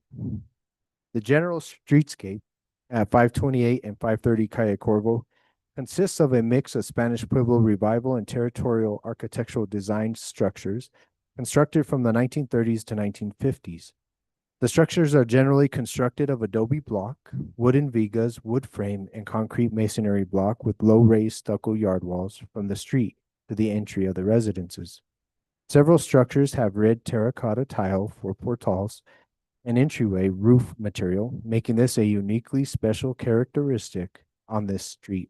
Common architectural elements include, but are not limited to, round parapets, brick coping, bull-nosed corners, wrought iron elements, recessed picture, and divided light windows. Most of the structures in this streetscape are one-story, but two-story structures are visible. The area is highly vegetated with mature trees and seasonal plants. The site description of 530, 528, and 530 Calle Corvo can generally be described as a multi-residential structure with a workshop at the rear of the property. The current residence at 528 Calle Corvo is the main residence, and 530 Calle Corvo is the addressed apartment. The structure was built in 1950 out of concrete masonry units, as per John Murphy's analysis. Although there are 2 addresses, the current owner occupies all of the spaces, including the house and the apartment. The workshop was originally a shared garage with the residence at 532 Calle Corvo. It is partitioned in half, and access is from the east elevation. There are 2 non-historic greenhouses and middle shed structures constructed at the rear of the property. These structures are not being considered for status as they do not meet the age requirement for historic status, and therefore it will not be addressed in this presentation. So here we have the north elevation, which in Mr. Murphy's report has the least architectural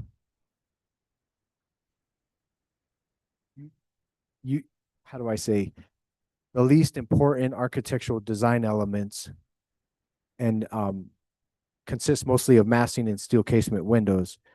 And here is the east elevation facing the Sequia Madre School.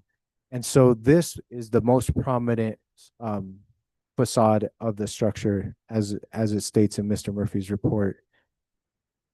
Unique to this portal is the terracotta tile, the red brick coping of the structure, that territorial style-esque of the architectural design style. However, there are some pop-out windows that were previously installed in the 1980s. And here we have the west facade.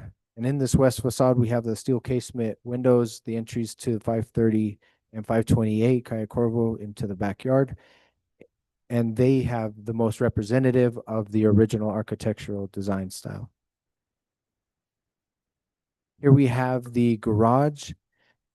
And in this garage, there was an addition, but I was able to find in Mr. Murphy's report that the addition did happen in 1975, there or abouts. So it does meet by 1975. This addition was on this structure, which does give it the 50-year date range for contributing status. Here's the bump out of that addition and work. It now serves as a workshop. Here is an entry door on the north facade to gain interest into that workshop. So here are the two elements in which staff is making a recommendation. Those two areas that are in red, one is the yard wall, recommending contributing status of the yard wall, and that east facade, including the wraparound portal. Here we have the April 6, 1975 aerial photograph in courtesy of Mr. Murphy's report showing the addition that was added to that workshop, which does give it that 50-year mark as discussed at the site visit. And here we have our staff's proposed facade diagram showing the illustrations in red, showing the contributing and primary facades in yard wall, and the yellow excluding non-primary. However, if it pleases the board to make the garage contributing structure, staff recommends the east-facing facade where the two doors are located. With that, staff recommends the historic status of the main residence and yard wall be upgraded to contributing. Designate the east and southeastern facades, including the portal, and excluding non-historic doors and windows as the primary facades, number 1 and 2 on the facade drawing, and designate the workshop as non-contributing per 14-5.2C, designation of significant contributing and non-contributing status within historic districts. Thank you, board. Staff stands for questions. Thank you, Paul, for your report. Any questions for Paul? Board members? It appears not at this moment. Applicant or applicants, please come forward and get sworn in. Okay, will you please raise your right hand? You as well, thank you. State your name and address for the record. Will you please speak in the microphone? Jutan, 1219 Saragota Road, Santa Fe. Thank you. Susan Lambden, 615 Calle Grillo, Santa Fe. Do you solemnly declare and affirm that the testimony you have in reference to this item shall be the truth and nothing but the truth, and do this under the penalties of perjury? Please answer the microphone each, please. I do. Yes. Thank you. Madam Chair, they've been sworn. Thank you very much. Good evening, board. Thank you for reviewing this property for historic status. Just a little bit of background. We actually started this project about five and a half months ago. And we had an initial site meeting with planner Paul back in April 4th. And at that point, all systems seem to move along, go ahead. So we actually embarked on a design process, right? And only when I was getting ready to submit for historic hearing did we find out that we needed a status review for this property. So we kind of had to backtrack a little bit, right, and do this status review before moving on. So so bear with me for a little bit because I'm just going to read out a few points, right? And some of it might be reflective of some of our design intentions for that the we cannot go into this evening. We are simply addressing the status. Okay. We do not want to, we cannot go into that. That is not what was advertised. Just a couple of points of clarification from Paul's presentation. The house is an adobe style, not an adobe structure. So it's a concrete masonry unit structure. Okay, it's kind of reflected in the updated HBCI. The other thing is that the garage is not shared between properties. There is just a zero lot line. So there is a wall that is shared between 528/530 and 532 to the south. Okay. So the updated HCPI prepared by John Murphy recommends that a property be designated as a contributing structure. However, we would like the board to consider retaining the property as non-contributing, which is what it is right now, for the following reasons, right? Though it's kind of more than 75 years old, the house doesn't seem to exhibit a consistent architectural character. If you read through the HCPI, the intent might have been Pueblo revival. However, the territorial brick coping detail is there. The Spanish tiles are there.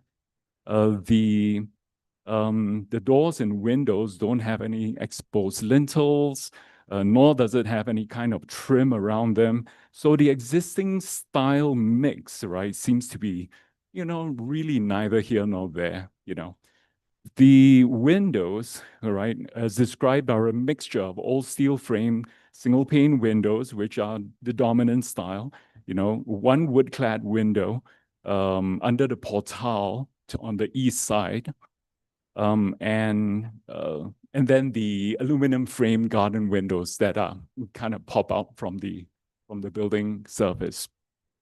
So there is kind of this mix of window styles that's existing.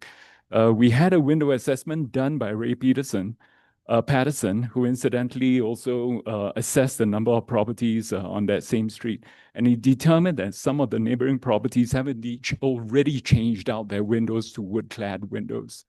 And he himself actually recommended, right, in his assessment that it would be acceptable to change the existing steel windows to wood-clad windows.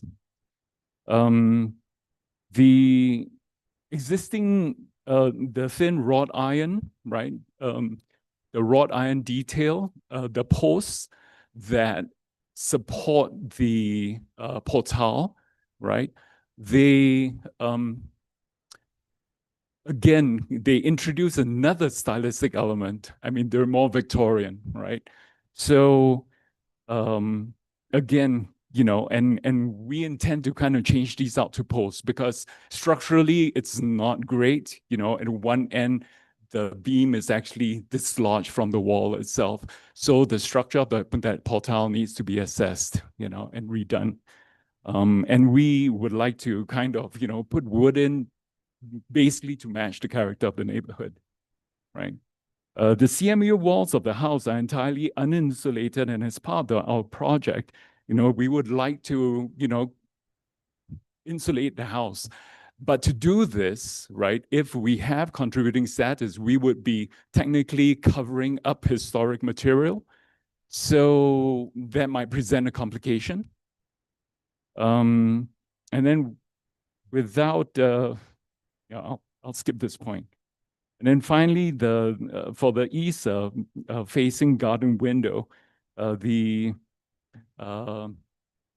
owners have actually grown quite accustomed to that existing kind of pop-out window. And so they would like to kind of just expand that idea and make a bay window, and actually an actual We can't go into that tonight. We cannot go into what So- we're planning on doing. Okay, that's fine. That's fine. So just to conclude, right? It seems like the property, if the property were to be designated as contributing, it might present more challenges, right, for all of us as well as the board to ultimately create a more stylistically coherent, well-scaled, right, and energy efficient house. So that's basically what I'd like to just introduce into the discussion. Okay. Thank you. You just called me by my nickname. My legal name is If Susan. you can talk right into that mic. My legal name is Susan, but I go by a nickname Shuli. And I just wanted to introduce myself and explain our connection to this property.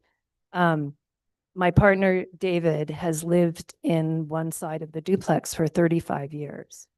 And I was a school teacher here. He's a woodworker. And we were I was blessed with the family resources to purchase the property also through the generosity of the former owner, who was there since 74 is when the deed was transferred. And we don't want to make anything that would not fit with the character of the neighborhood or the character of the house that we have been with and loved for 35 years. So just wanted to make that point. So thank you. Oh, there were a couple questions that came up at the visit today.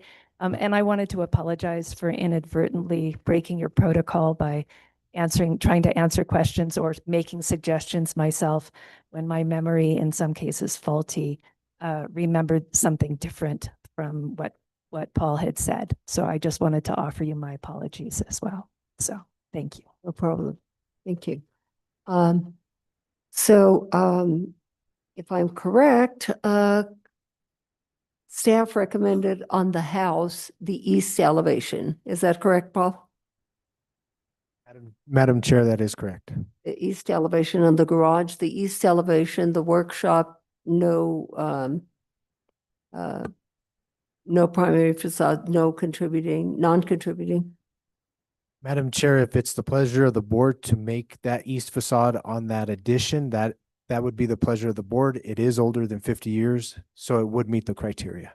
Okay, and the wall stays at the same height it's contributing. That's what your recommendation is. Yes, Madam Okay. Chair. Let's see, board members, do you have any comments or questions for either the applicant or Paul? Appears not. Yes. One more little thing. Yes. Sir.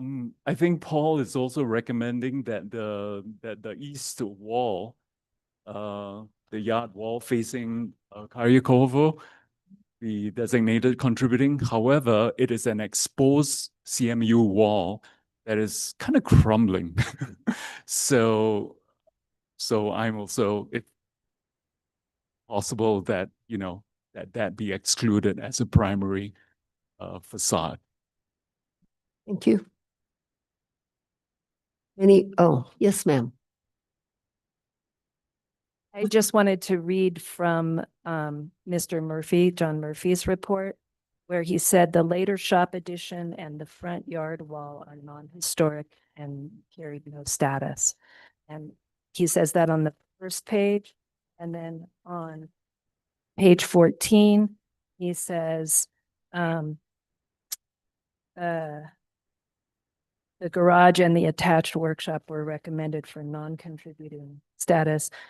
He says about the yard wall, while the concrete block yard walls are of historic age, they possess limited architectural significance and are also recommended as non-contributing. So that's just something that to put into the record. Anyone that's building in this, wanting to comment on this particular case, not this building, this room? No? Anyone online? No, Chair Rios. Board members, if you don't have any questions or comments, I will entertain a motion, please. I'm ready. Yeah, thank you, Madam Chair. Yeah, so I am persuaded by staff's thorough analysis that is mainly consistent with the HICP as well. And based on that, I will move in case 2025-01-1043 HDRB 528 and 530 Corvo to designate the main residence as contributing with the east and southeastern facades, including the portal, but excluding the non-historic doors and windows as the primary facades, as indicated by numbers 1 and 2 on the facade drawing. I would designate the workshop and garage as non-contributing and for the reasons given by staff. And I would designate the yard wall as contributing, noting that it is exposed CMU and that the contributing status relates to the design and dimensions of the wall that are historic, but not to the fact that it is not covered with stucco. And that designation should not preclude stuccoing that wall, which is consistent with the ordinance. And do I hear a second? Gagnon second. Anything further?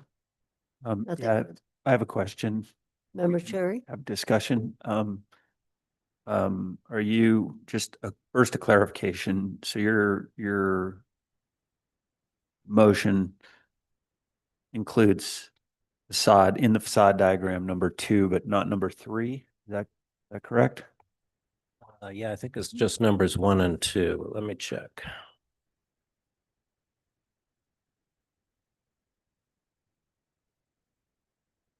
Just confirm that. Yes. Why would you exclude 3? 3, I just feel like it's fairly predominant in the street. where's Paul? I thought that there was a differentiation in the historic status of the the south facade. And that's why you were separating out the south. Let me get this right, the southeastern portion. Am I right? Cheerios, member Bienvenue, that is correct. So with facade 1 and facade 2, that southeastern, they are the character defining elements on this structure.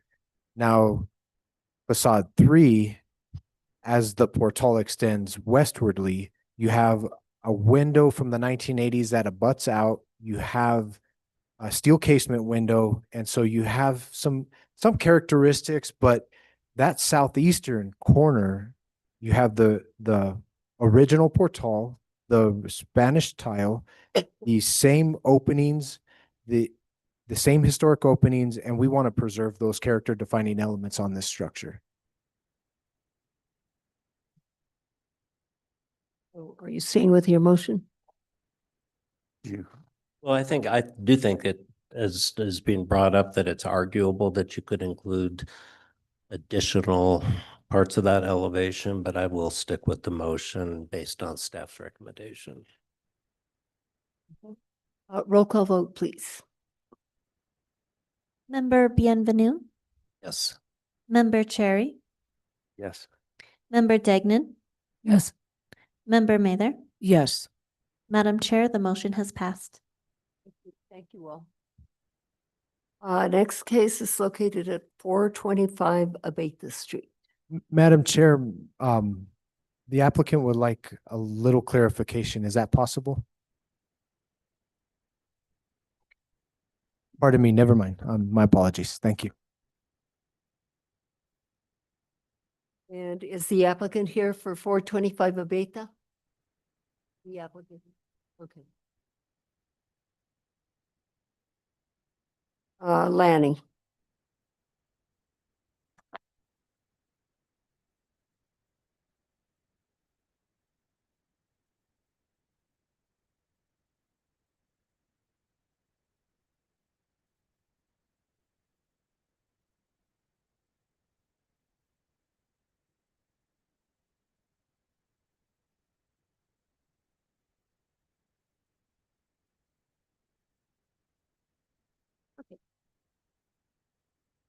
Okay, this is case 2025-011033 HDRB for 425 Abeta for new construction on a vacant lot.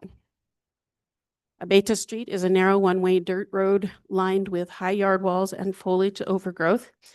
The gates include a single vehicle gate of metal and wood and pedestrian gates of wood. The houses are Spanish Pueblo style, single-story homes with a variety of white, blue, and green trim colors. Most of the homes have protruding vigas and portals with wood elements in natural stains or painted brown. 425 Abeta Street is a 0.46 acre vacant lot in the downtown and east side historic district, just south of the corner lot at Abeta and Camino del Poniente. Currently, the property is fenced with a tall chain link fence and is overgrown with a variety of vegetation. The applicant is proposing to construct a 2,239 square foot residence to a height of 15 feet in a Spanish Pueblo style with a mix of divided light and single pane windows, flat roof with parapets in an earth toned stucco.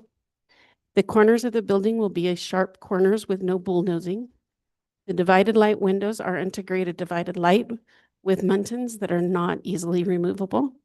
There are corner windows planned in the kitchen on the northwest corner of the west elevation and at the master suite on the southwest corner of the south elevation that will be publicly visible.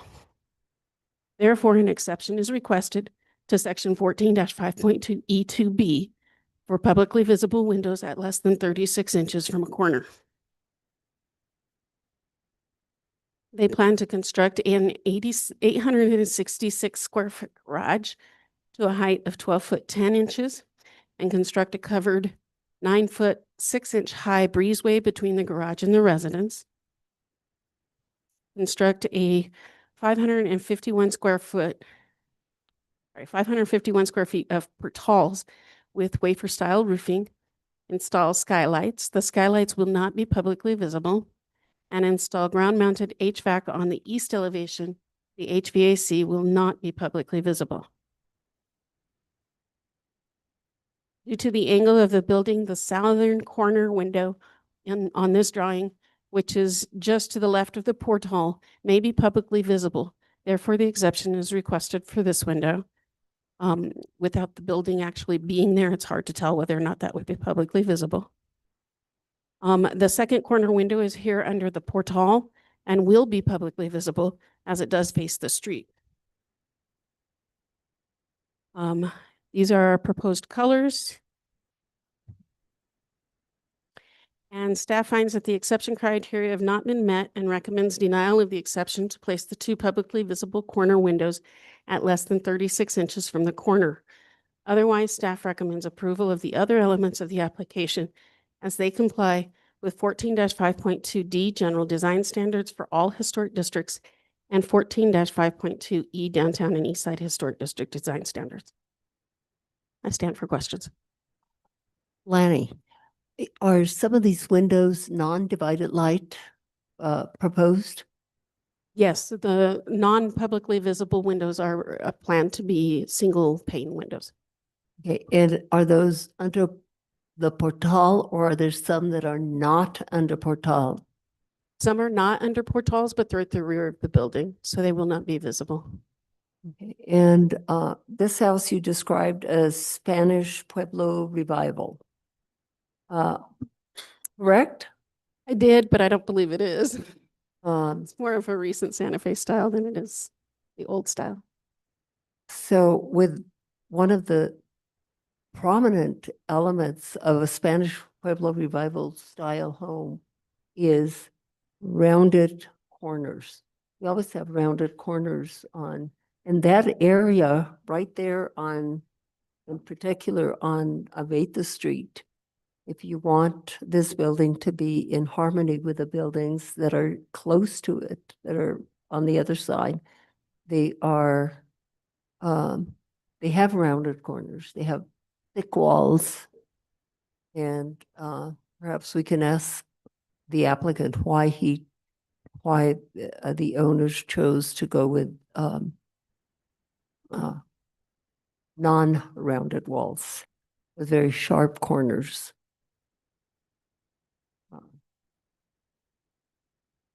And also with non-divided lights in the, even if they're not publicly visible, they are allowed to have divided light under portales, but the other windows should have divided lights. The design standard states that only the publicly visible windows are required to be divided light. And which are not? Which are the ones that are publicly visible? The publicly visible ones are all divided light. including the ones under the portal. Okay. Other board members have questions or comments at this point for Lanny? Member Cherry. Sorry, maybe I missed it, but you said, I heard you say the corners are square. What's the window detail on the cornering of the window? Are the windows flush with the exterior plane of the stucco? Are they proud of the stucco, or are they set back? And is that detail bullnosed, or does it have a square corner detail? What's that window stucco detail? I'm going to have you verify that with the applicant. Thanks. Thank you. Any other questions for Lanny? None? Applicant, would you step forward and state your name and address and get sworn in?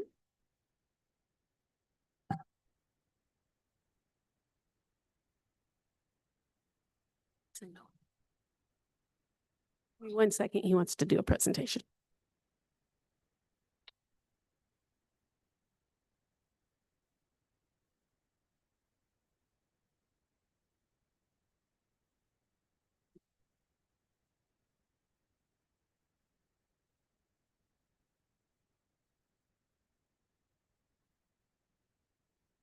Is this visible? No.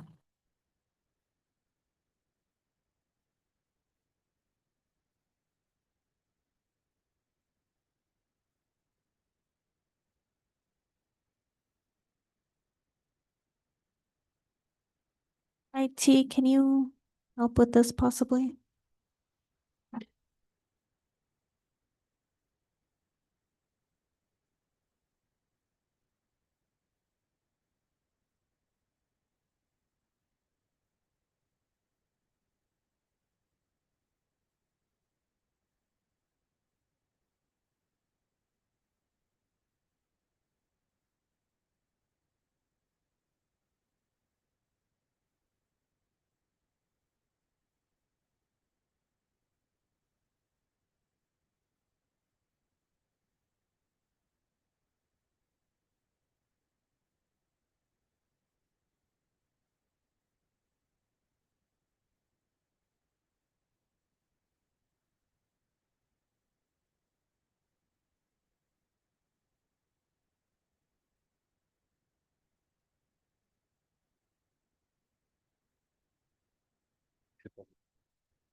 You want to swear again while we're Do it. Okay. Will you please state your name and address for the record? Raja Bose, 212 Lorenzo Lane, Santa Fe, New Mexico. Do you solemnly declare and affirm that the testimony you have in reference to this item shall be the truth and nothing but the truth, and do this under the penalties of perjury? Yes. Thank you. Madam Chair, he's been sworn. Oh, it looks Very like much. Mr. Rose, you have the floor. we're in good shape here. Like this. So I just want to make a quick presentation. Thank you for your time. I know it's already late. I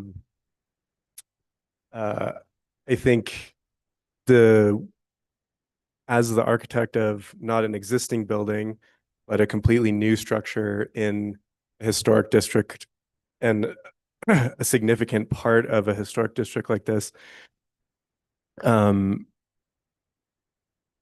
one is challenged to take a look around and make something that is considered to be harmonious, right? Which is, I think, kind of the main adjective that gets used, and I think is the goal here. And actually, before I start, to Member Cherry's point, I think I don't know that the owner is insistent on like a perfectly sharp bullnose versus a more rounded profile regarding both the corners and the windows. So I will say that the drawings and the renderings reflect like a very sharp detail, mostly to the schematic nature of the model itself, and that some of these like finer details aren't there. So I would just like to say that we're open and certainly don't want to die on the hill of the bullnose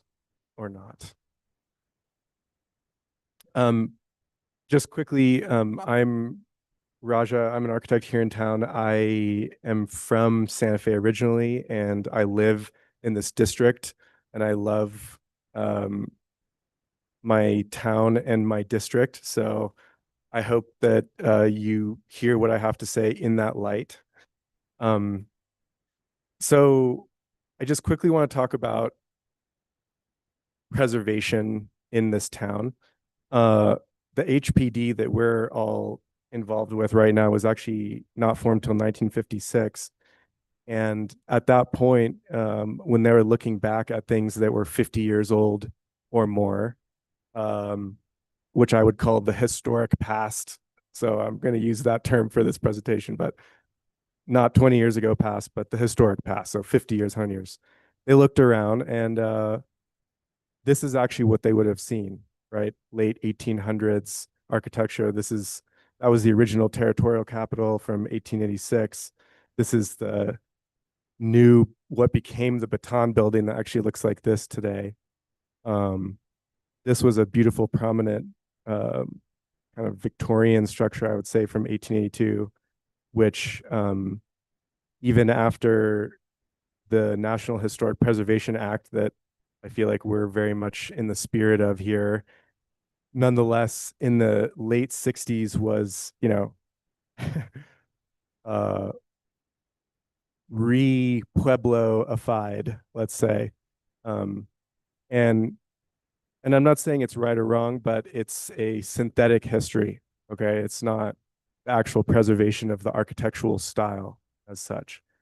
For instance, this is, that we all know and love this corner of the plaza, and this is what ended up. So, we all know the story of the Palace of the Governor. Okay, so now we're in 2025. And so as an architect, I'm looking back to 1975, which is already 50 years ago and beyond. And so in an effort to not forget the actual architecture and buildings that have been built in this district, both by prominent people as well as normal citizens, let's say, I want to look back at what actually happened and make a meaningful reference there, if there's one to be made. Now, I know that I'm asking for an exception, specifically for the corner windows, right? This is really what this is about. The rest, we can put grills in the other open windows, whatever it is. But the real issue with this house, I think, and for you guys as the board, will be these corner windows, right? And I appreciate that staff has not recommended it because it doesn't follow the rules. So I'm here to make an architectural case with you. And so bear with me for just 2 more minutes. So what is the character of this district? Part of it is building features. Some of it is the construction methods of the time. Other components are significant people who actually lived, owned, worked in those buildings. This is a building that's near and dear to me. It was John Gamim's own home and office that he basically continually evolved from being a bachelor in the 30s to his wife basically saying that, hey, I need a living room and a kitchen here. And he basically expanded this building throughout that time. This is a beautiful instance of not only a corner window, but actually 2 complete glass walls that I actually don't think was an enclosure of a portal in this case. I think it was actually architecturally intentional, and I believe that it has a certain charm with the Pueblo massing in a way that, if we're considering the historic past to be from the 1975 all the way back, then this is like an extremely important structure. In 2019, actually, John Murphy helped write the nomination for it to be part of the New Mexico State Register of Cultural Properties. So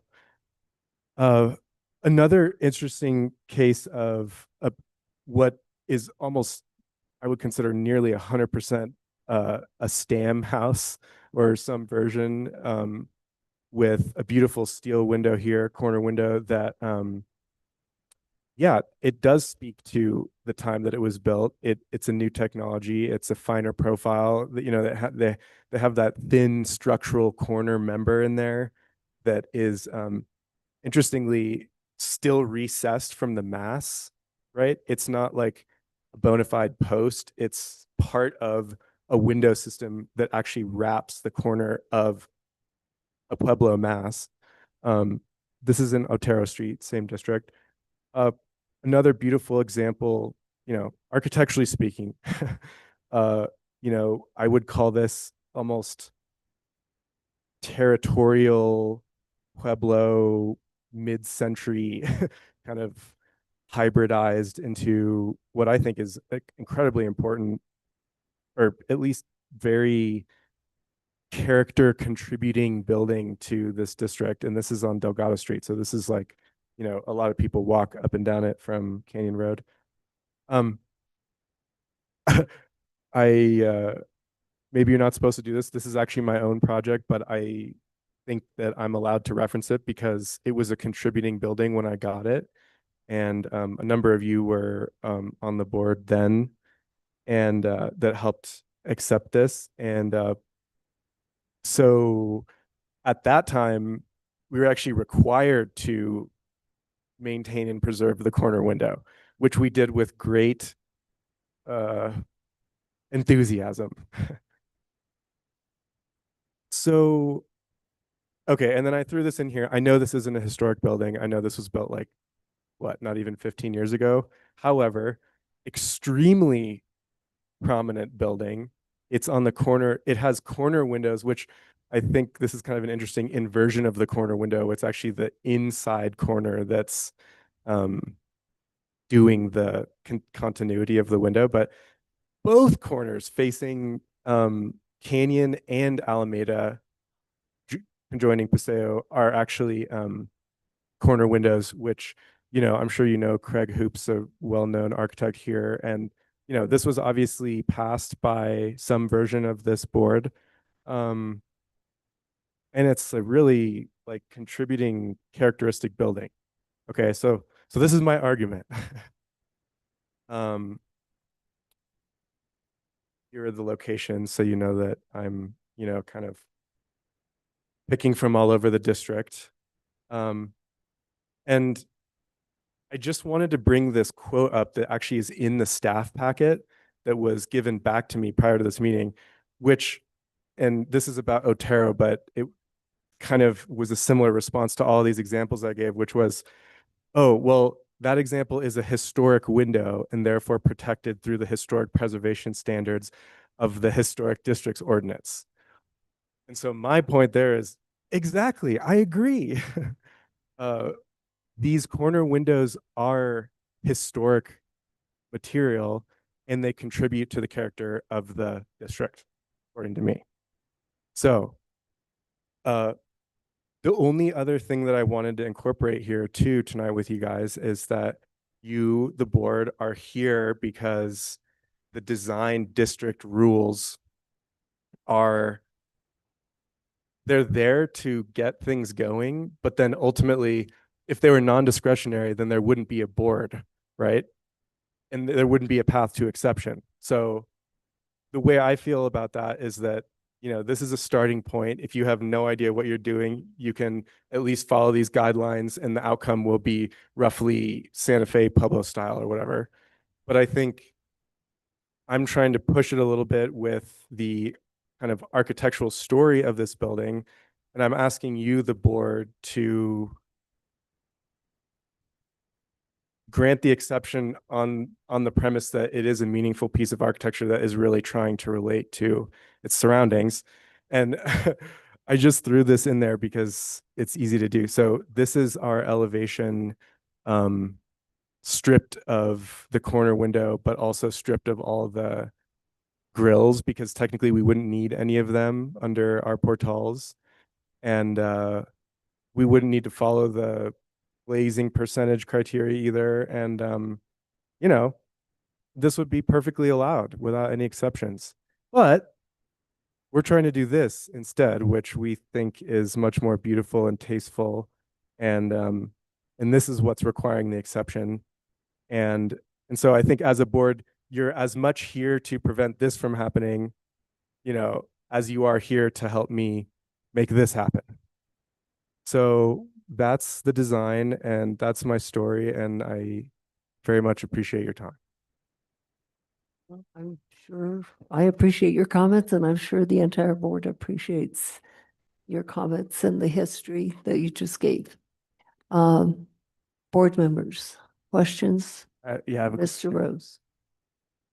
I have a question. Yes, Mr. Chair. Where do the windows Member sit in the Cherry. plane of the wall?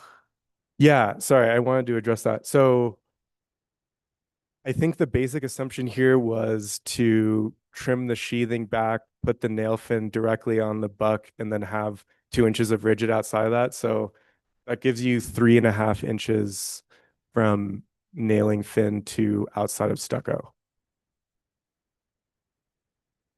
That would be just like building it with the kind of typical 2x6 plus 2 inches. Okay, so the front edge of the window is about 2.5 inches back from the plane of the stucco. Are you talking glass? Or are you talking cladding? The cladding, the nosing on the cladding, because that would sit about Yeah, so an that inch would and an sit- eighth forward of the fin. Right, The sure. fin's So yeah, 3.5 let's call it like inches back 2.5 to and 3. Yeah. 2.5 inches back from the plane of the stucco. Yeah. Okay, and then That would be everywhere, obviously. then your current proposal states clearly that you want square corners, but you'd be willing to accept a rounded. Yeah, that was, I think, incorporated by staff in order to check all the boxes. I think maybe I confirmed over email that that was generally what we were thinking, but it's not a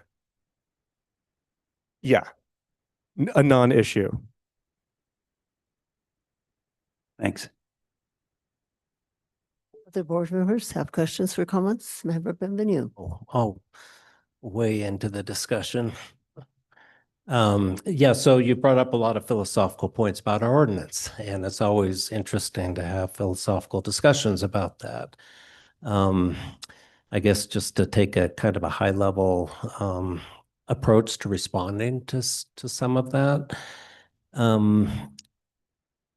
We're a volunteer board who's charged with implementing the ordinance, and the ordinance sometimes is a bit vague and sometimes does provide for some subjectivity, but sometimes it's pretty clear. And one of the things that is pretty clear is that buildings in the downtown and east side district, whether they're old Santa Fe, traditional Santa Fe style or recent Santa Fe style, are supposed to emulate Adobe construction.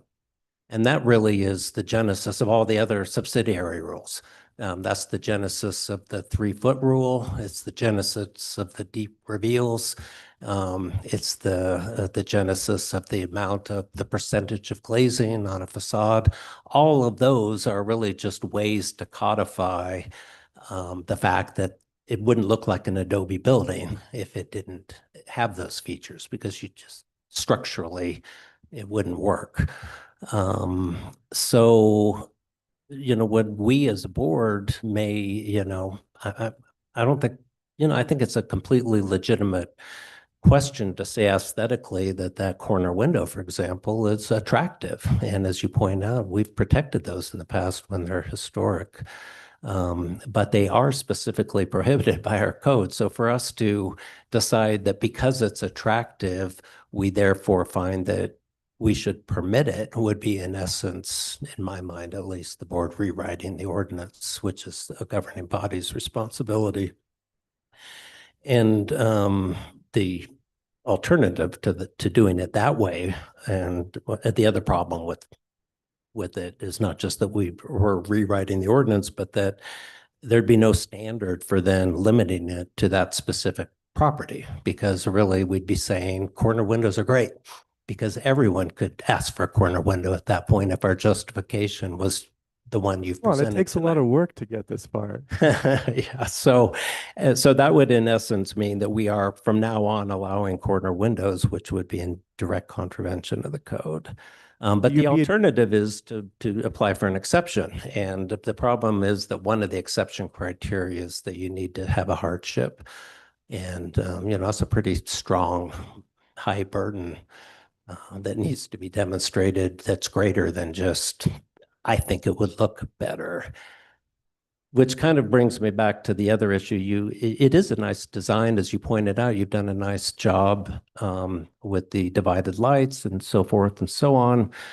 And said, well, look what it could look like if all I did was follow the code. But we're always hoping, and the ordinance hopes, that people will not think, oh, I need to make ugly buildings to conform to the code. But we'll say, the code is just a set of restrictions that I can do anything within. And we hope that you as an architect and a creative one will do something beautiful with it. So we'd hate to think that we have a sword hanging over our head that says, if we don't grant an exception, I'm going to make something ugly No, not to at all. prove that I don't like the ordinance. And to be clear, I didn't show it as a threat as such. I just showed it to reinforce that the board has a critical position in deciding things. Like, you might well deny it, even though it falls well within the code, and I would expect you to.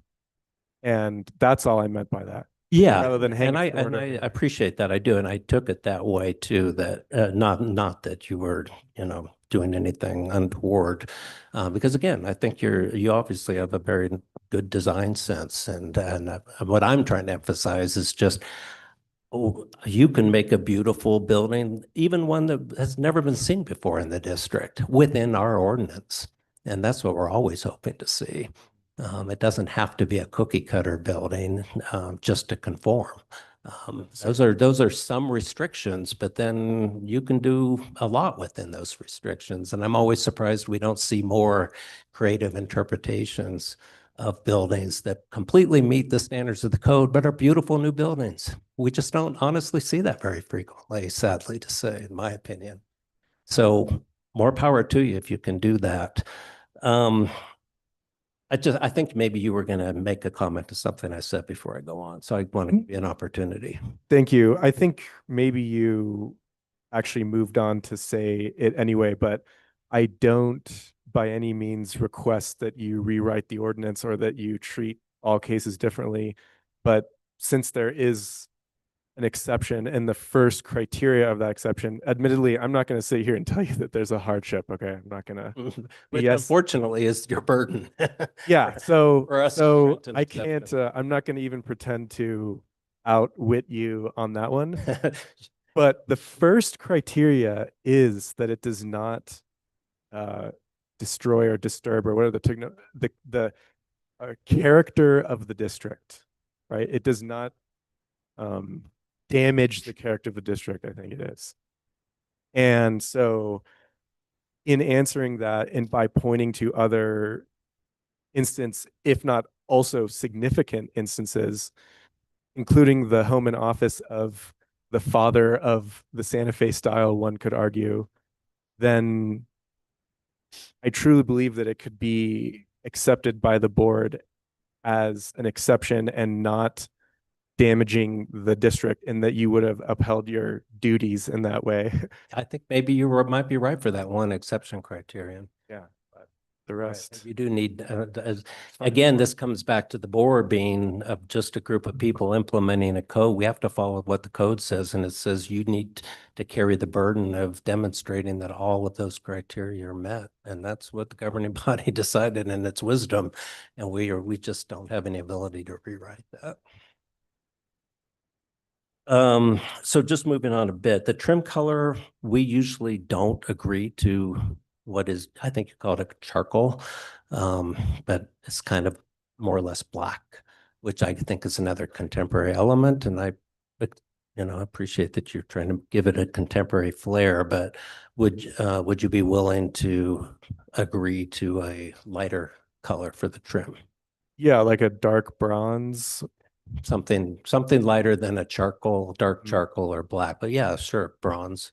Yeah, I mean, out of respect for everyone's time, we're obviously pursuing as many exceptions, despite the fact that we may have conditions or whatever. So yeah, I think absolutely acceptable. Good. And what about the garage door? I didn't see anything called out for what that material is. Yeah, I don't think it was. I think the idea is that it would be a similarly dark, if not actual wood, then wood adjacent coloration that would basically match the like darker wood contrasting structural elements and or cladding color. Okay. Wood is, I don't think we require wood, but it's always preferable if you can do it compared. Yeah, I'll have to defer to the clients. No, I don't, type. as I say, I don't think we Yeah. require that, but I do agree with you on the color, even if it's not wood. Yeah, And then the only other thing I kind of noticed was in addition, I would have brought up the corners and the reveals. So it sounds like we're fine there. You're accepting the rounded corners. And again, the reason for that is the code says it's supposed to emulate Adobe construction. And so a sharp corner just literally. I have a question because in the specific distinction that they make, there is the so-called recent Santa Fe style. Right. More similar to that first elevation I showed. And not, I'm not just talking about the windows, but even like a kind of portal which has no exposed structure. And you know what I'm talking about? That kind of, and I do feel like the lack of a bullnose is kind of a feature of that more recent style, but I can't back it up with code.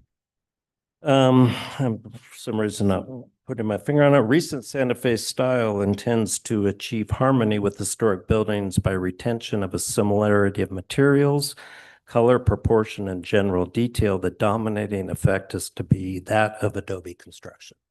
So even recent Santa Fe style is required to emulate Adobe construction. And again, then we get all the specifics to implement that concept.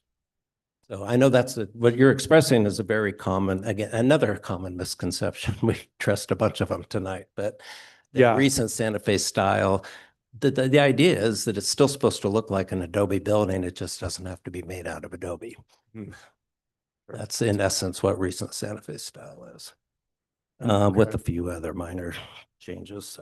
What about the exterior chimney? Is it like rock clad or something? No, I think the idea was that. Excuse me for interrupting. Can we put up the elevation of the building, please? Control.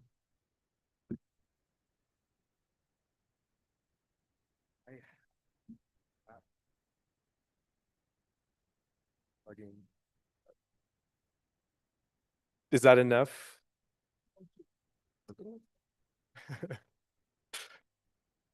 Just to minimize the IT headache.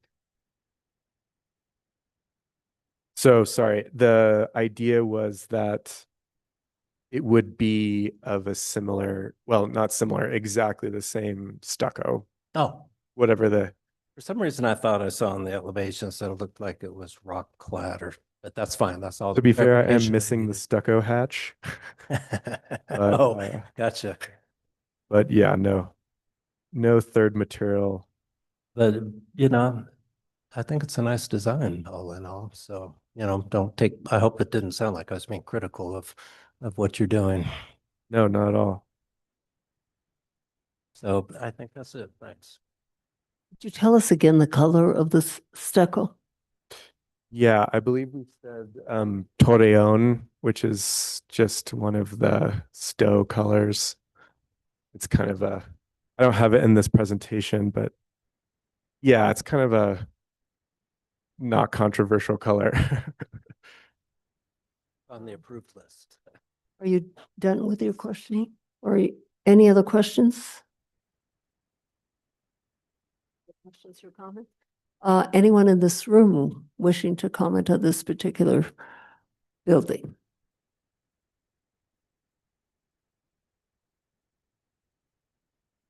Will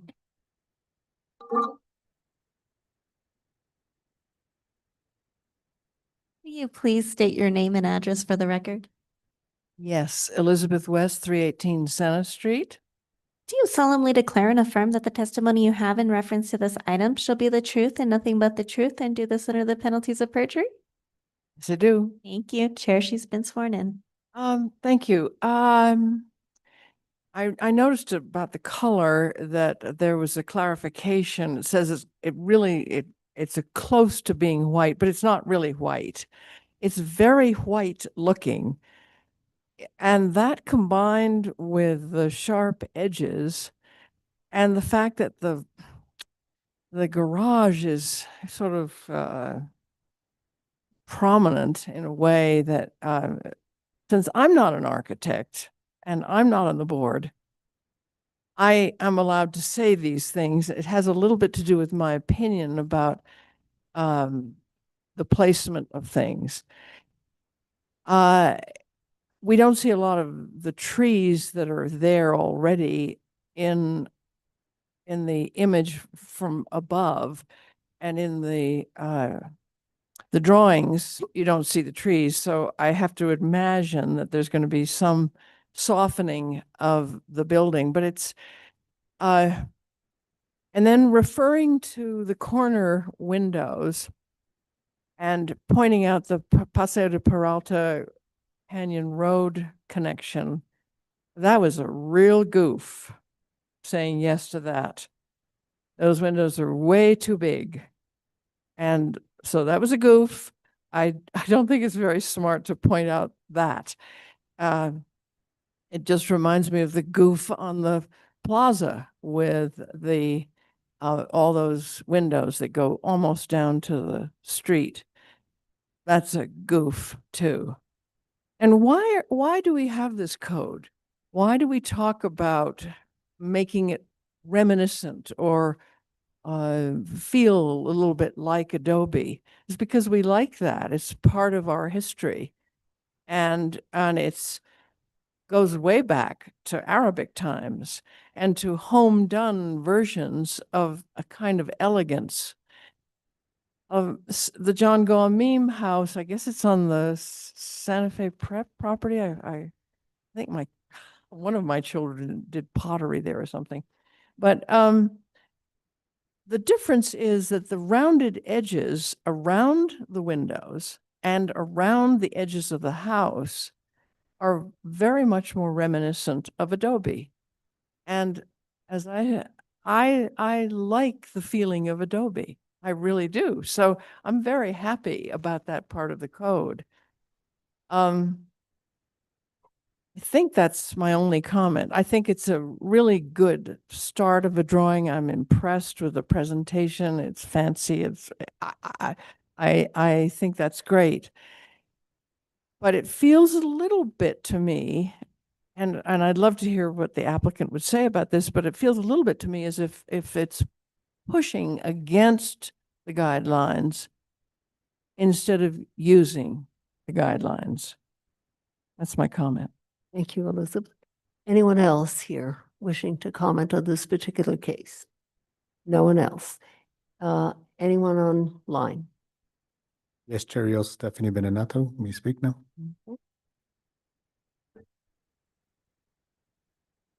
Yeah. I think I'm unmuted at this point. You are. We can hear you. I appreciate some of the comments from the board. I think that people do confuse recent Santa Fe style with mid-century modern, and that it's the type of material that's allowed, but the look should be of an older an Adobe building. And it's nice to point out the original Capitol building and galleries, which are, I think, or what the Paseo and Canyon is as a gallery, which are given a little bit more leeway. And as Miss West said, perhaps was a goof. And often that happens. But I think that the rounded corners are important, the recessed windows. And I do think that the exception criterion have not been met. Again, all of them have to be met, not just one of them. And I would wish that the garage was a little bit set back and not sort of in the same plane as the main part of the building. And again, I think that it did feel a little threatening to say, well, if I can't get this window that's less than 3 feet from the edge, then I'll just take away all the divided lights. I think that would make a poorer outcome.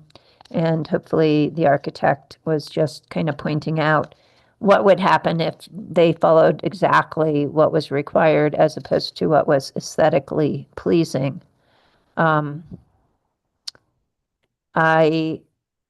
Yeah, and I appreciate that the HVAC or whatever it is, mini splits, whatever they're putting in, is on the back side that's not visible. I always find it really distressing when you're looking at these supposed homes in historic districts where the HVAC mini splits are right there in your face. So, and as for John Gamim, that seems to me like a sunroom, and that is a specific use and was probably built before the code was actually enacted. Thank you. Thank you. Anyone else online? No, Chair Rios. Thank you very much. Mr. Rose, question. How do you access this property? From where? From what street? From a beta. It will be from right there, that little. Yeah, believe it or not, because that's the only right of way that touches this property.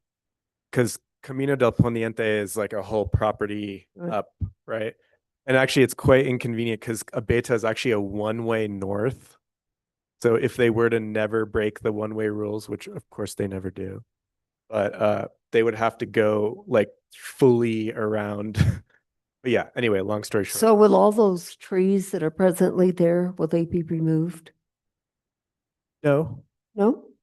Okay, No, I so mean, it's the some, trees that are in the building pad, obviously. okay, I don't, no. The driveway just makes a little 14-foot or 12-foot wide punch okay. through. I'm just thinking about the prominence of the garage. So is it your view that you'll enter the property, there will be trees, and so the prominence of that garage will not be that prominent? Yeah, I see what you're asking. I mean, the driveway is short and simply designed. So as you square up with the driveway proper, yeah, you'll have a clean shot of the garage door.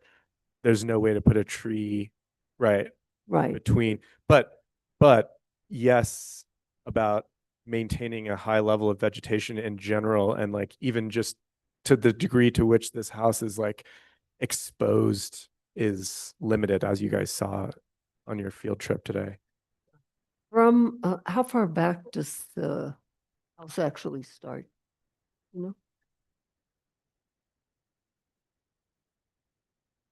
know? IT, can you turn on the presentation, please?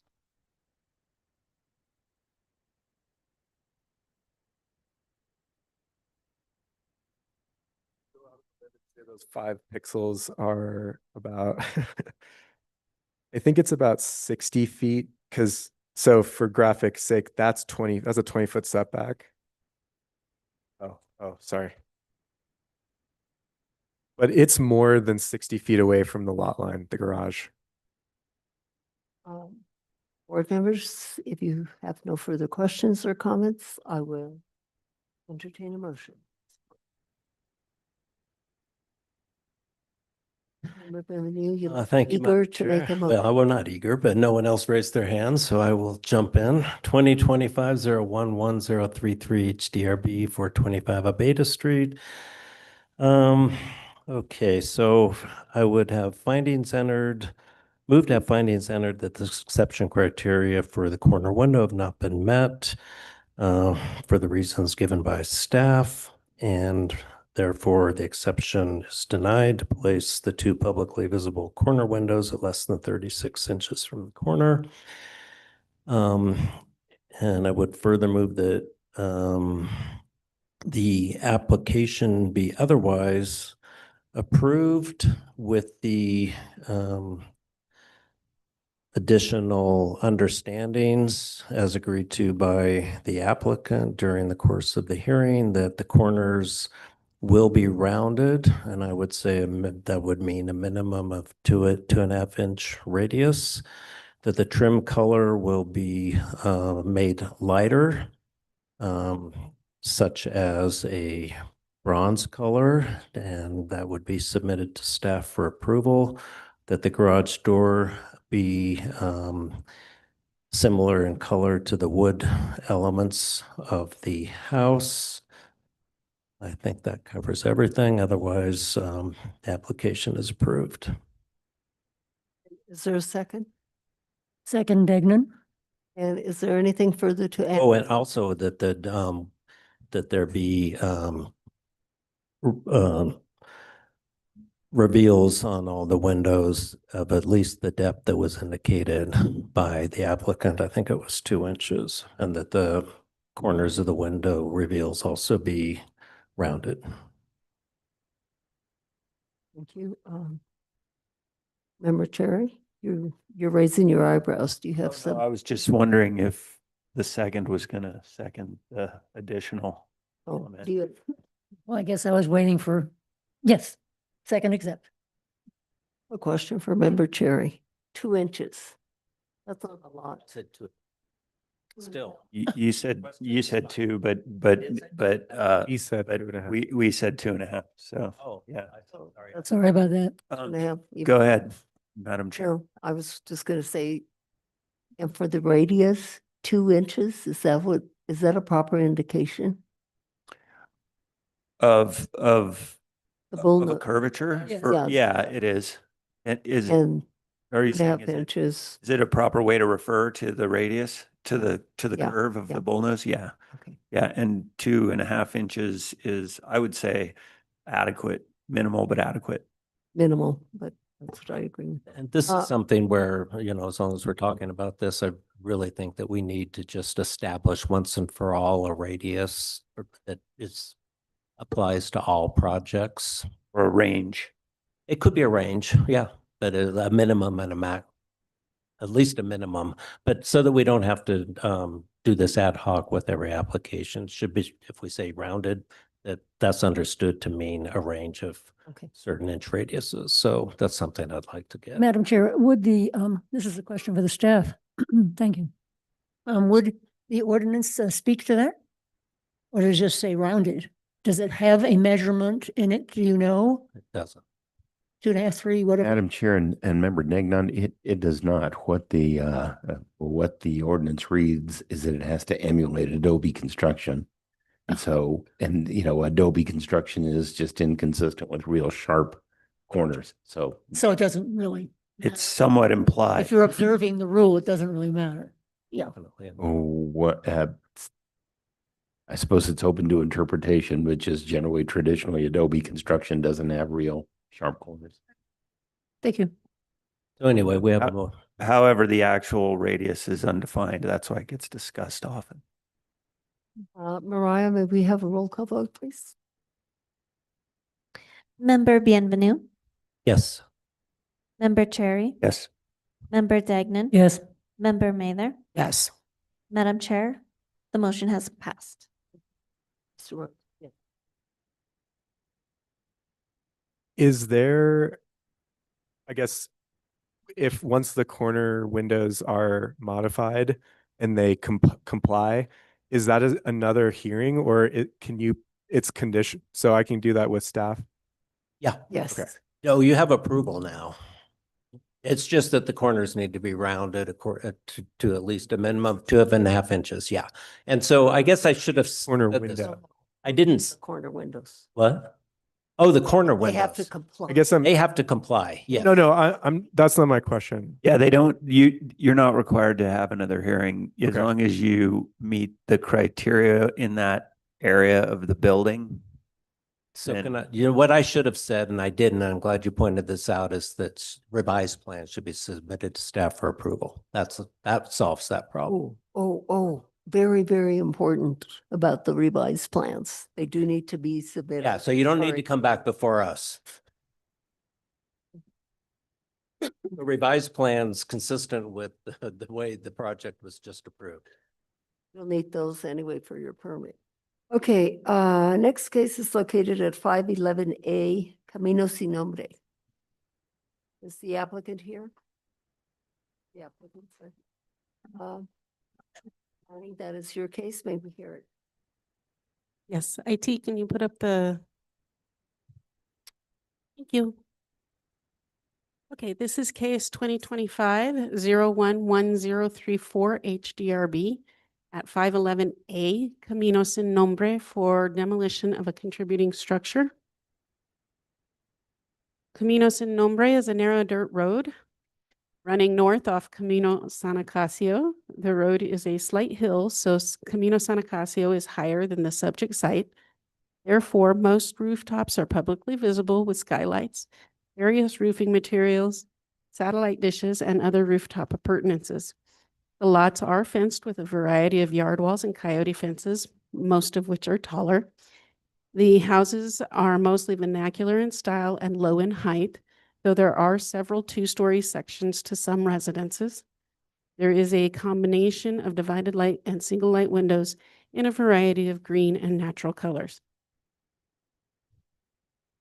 The single-family residence at 511A Camino Sin Nombre is currently listed on the GIS map and through previous case documentation as contributing to the downtown and East Side Historic District. The status appears to have been designated with the district's updates in the early 1980s, as there are no cases to clarify the status. The single-family residence to the south, 511 Camino Sin Nombre, was constructed in the 1920s of adobe and had a major remodel in 1989 with additional work in 94 and 2005. The property at 511 Camino Sin Nombre may have been constructed about the same time, given the two structures are connected, but the HCPI holds no information on the structure, and there are no cases for the property on file.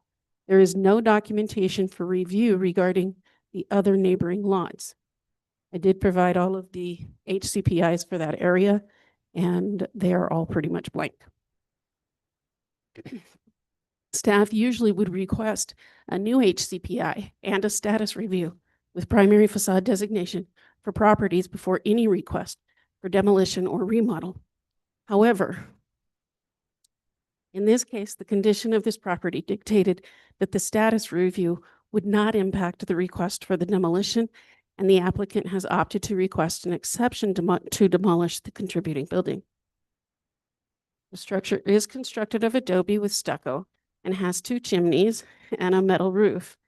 The street-facing facade holds a wood panel entry door, a block window, and a second small entry door. To the north of the main entry, what was a window that is now boarded up. The roof and other fenestrations have been missing for some time, so that the interior of the building is dirt and rubble. The adobe walls are melted at varying heights around the exterior of the building. Looking at the photos from the 1989 case for the neighboring lot, this residence appears to have been maintained at that time. It's difficult to tell from the Google image from 2007 the exact condition of the overall property, but it is obvious from the 2013 image that the building has been in disrepair for at least 12 years. There is evidence that the building was maintained over time, and this appears to be demolition by neglect.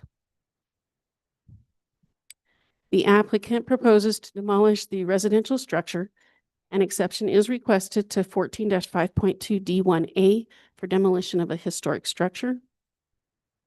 Staff finds that the exception and demolition criteria have both been met and recommends approval of the exception to 14-5.2 D1A to demolish this contributing residence.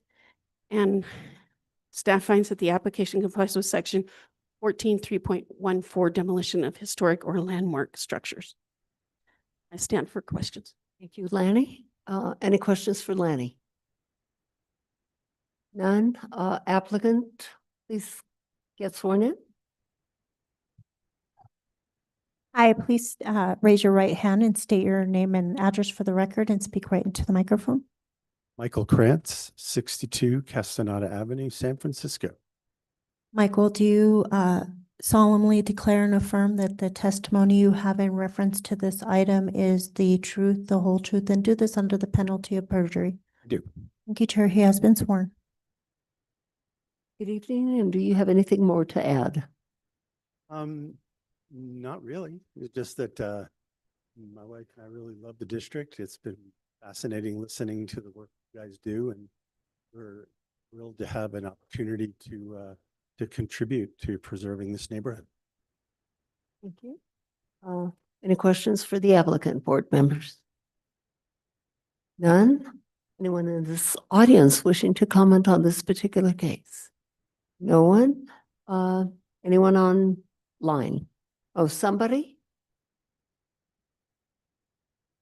Did someone in this room want to comment on this case? No, no. Yeah. Yes, Gary. Yes, Chair Rios. Stephanie Benanato, you may speak. Thank you. I find it distressing that there was demolition by neglect in the 21st century. And I'm wondering how long this owner has had this property. And to talk about preserving the neighborhood, you're not preserving the neighborhood. You're going to destroy the building and then do something different, perhaps do a little mini mansion there.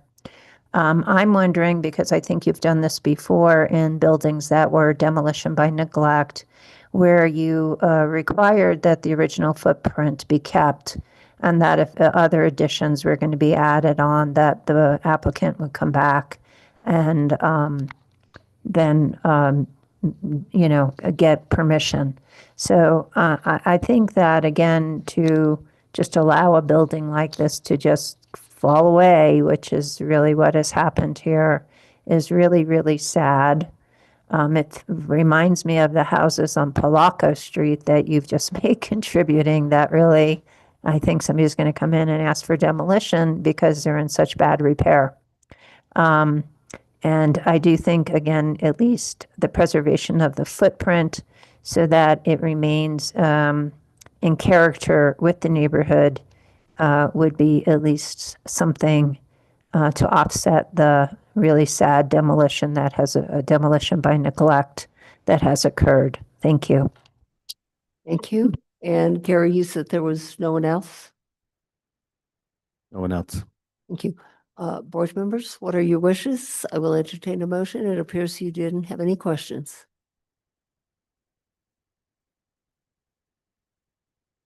One, two, three, four, somebody? I'll make oh, good. There we go. Member Dignan? Regarding case number, and this is Member Degnan speaking, 2025-011-034 HDRB 511A Camino Sin Nombre. Recommend accepting the staff's recommendation and accepting requests for demolition. Neither will second. Indicate, anything about the exceptions? No, Well, but I guess I have to. criteria, yeah. Criteria of the. Well, I have to know, well, let's repeat what they are then.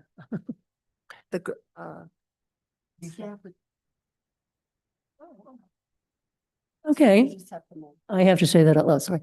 Excuse me, I'm kind of new here. I accept the staff's comments regarding exceptions. Is that enough? Is that right? That's close. I'll just offer. How about a second coming to save me? Second, right? Yes, I'll just offer a friendly amendment that Thank you. be entered that the exception criteria for if the criteria for demolition have been met as for the reasons given by staff in the report, and that the exception criteria for demolition of status building have also been met for the reasons given by staff. Thank you. Thank you. Roll call vote, please. Member Bienvenu, Yes. Member Cherry, Yes. Member Degnan, Yes. Member Mather. Yes. Madam Chair, the motion has passed. Thank you. Applicant? Can I just Planning. make a Yes. comment? So, the demolition by neglect is a huge problem. And I know that from the packet that this property is under contract, so it's not the applicant's responsibility, but it is always our hands are always tied when this happens, when it's reached this point. If it hasn't quite reached this point, we clearly have the authority to require restoration. This one is beyond that, as the engineer's report pointed out. I think the only remedy, thinking about this when I was driving away from the property today, is that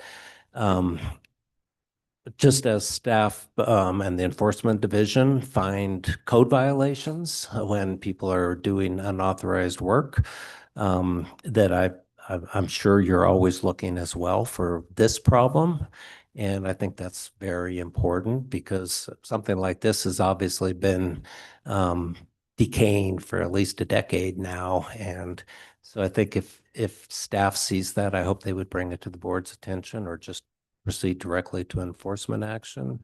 And then secondarily, I would hope that any neighbors, I mean, there are lots of neighbors on that street, saw that what was happening to this building, that they reported to the city so that the city can take appropriate action. I think those are the only two real avenues to prevent this from happening.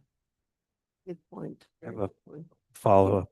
I have a follow-up question for staff to that comment. So regarding retention of an original footprint, if a building were, if we were to deem that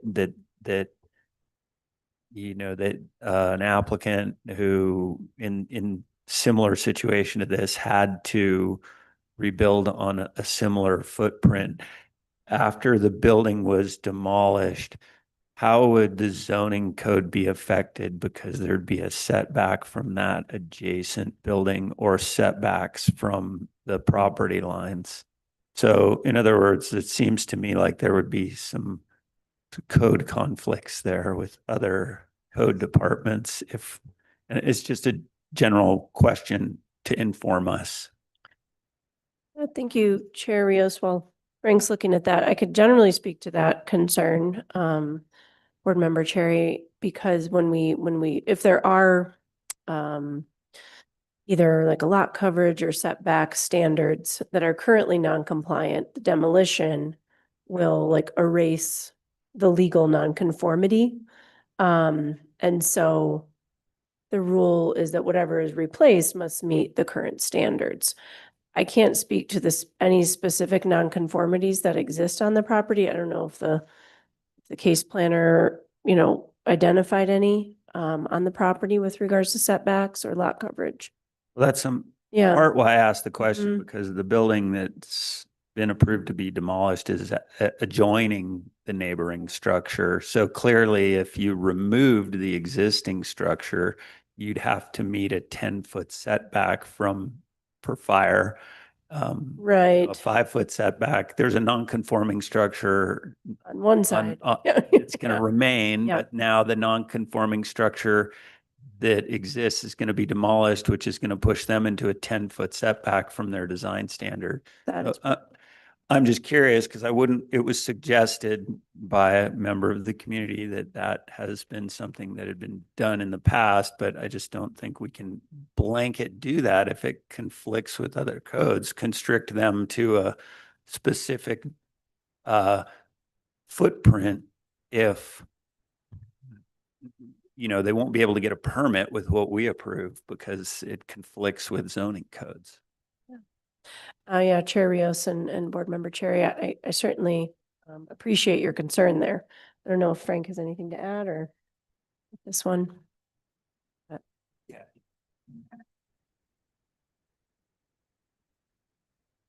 Right.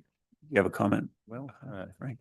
Chair Rios and Member Cherry, the only thing I can tell you is that HBOARD zoning and setbacks and that sort of thing typically aren't presented to the HBOARD. They have to go to a zoning review before the project is submitted to the HBOARD. Right. I guess I'm just saying if in this case we were to say you've got to rebuild on the existing footprint, it would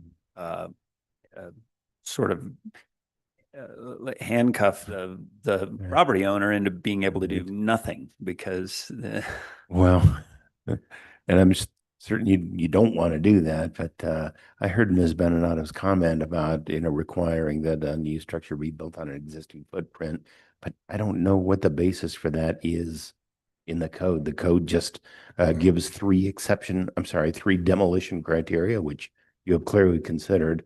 One is, of course, the state of repair and structural stability of the structure under consideration. I think which was pivotal here, but and then you might consider how the streetscape is going to be reestablished, but actually telling the applicant it has to be built on a particular footprint. I do not see a basis for that in the code. Okay, thanks for the clarification. So if you saw that property, it's not very big.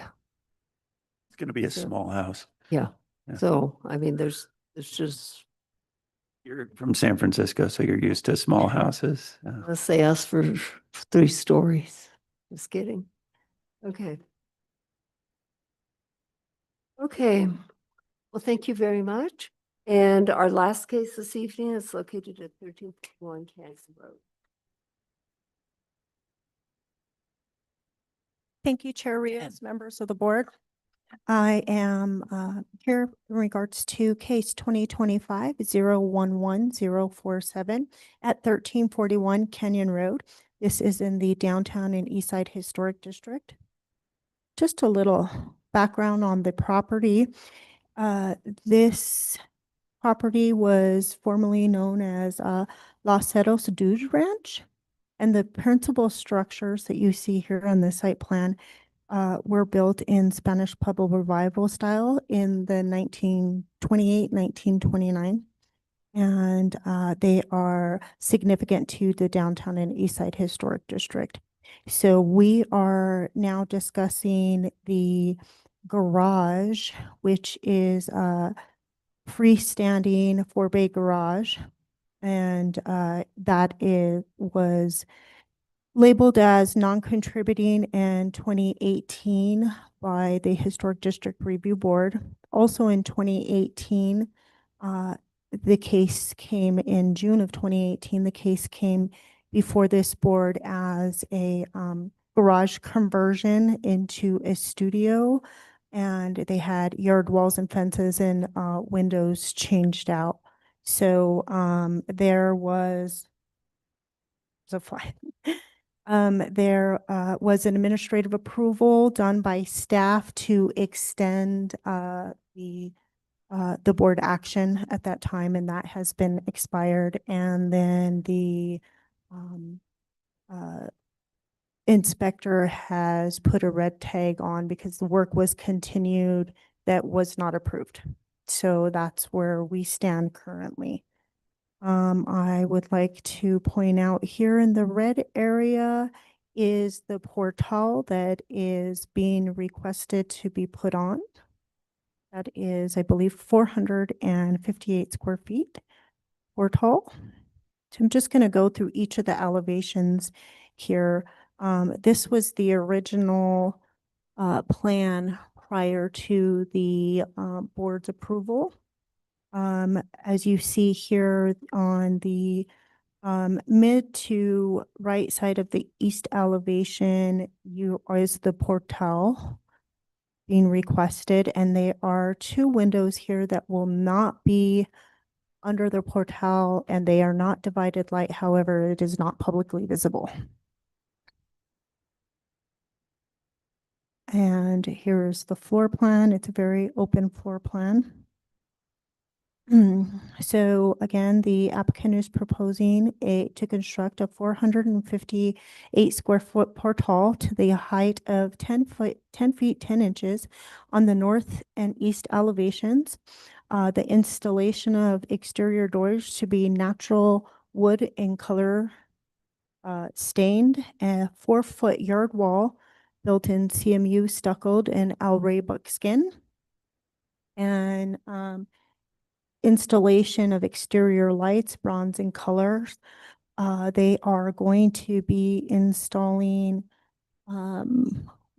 windows on the west elevations and the south elevations.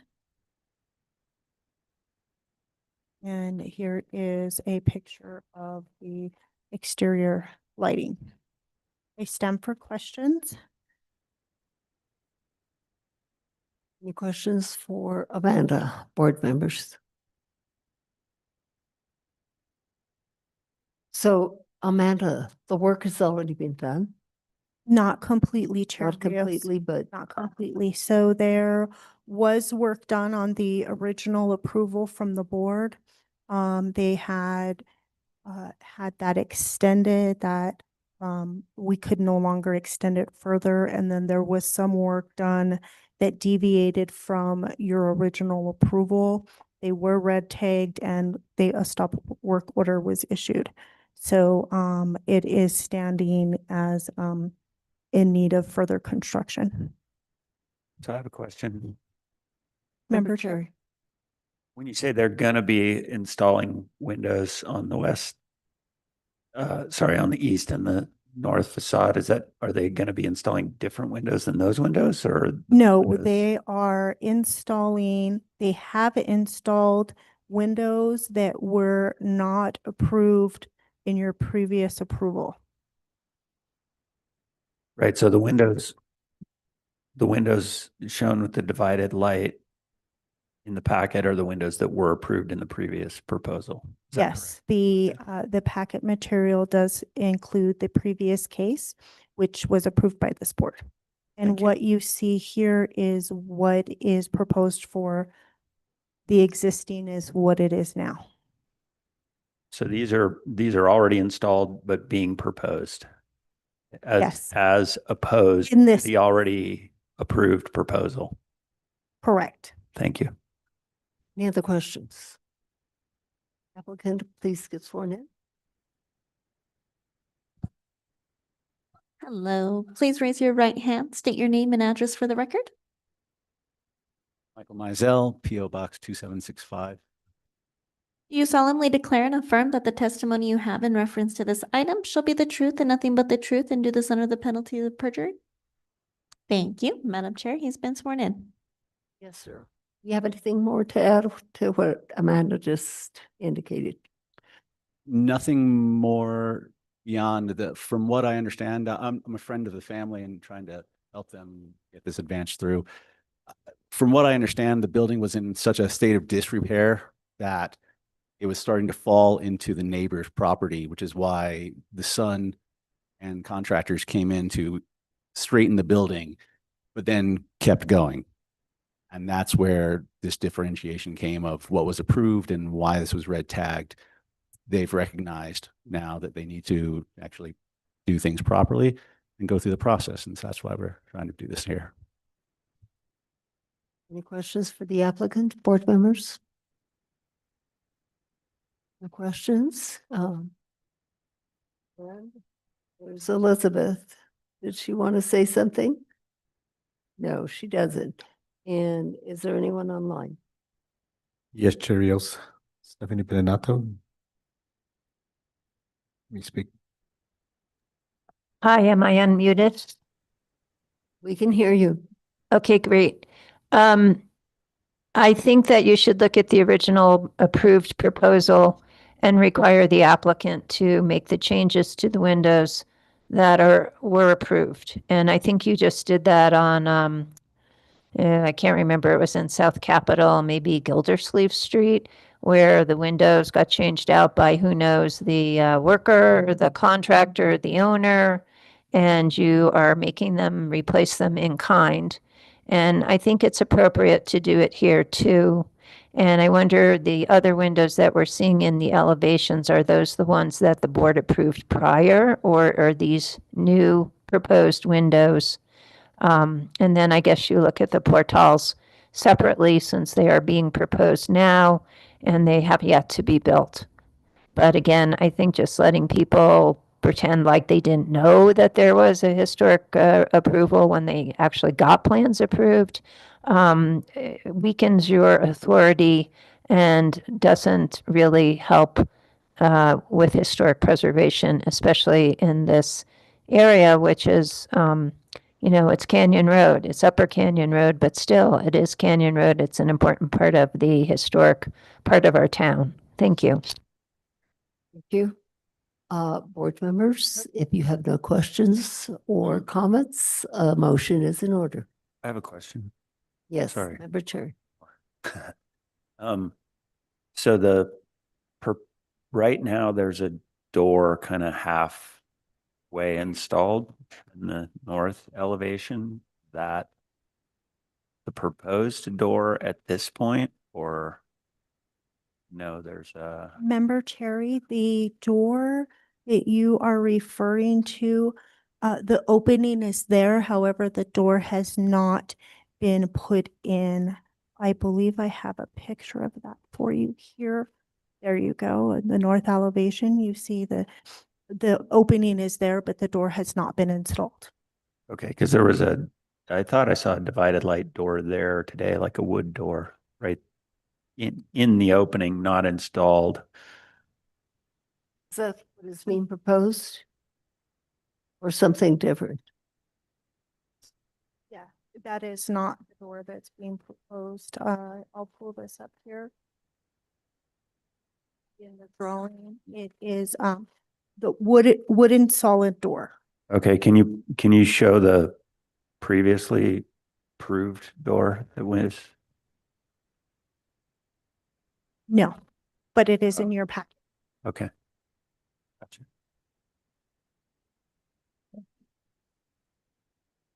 Okay, thank you. Sure. Victor, Member Cherry. No more questions. Yeah, thank you.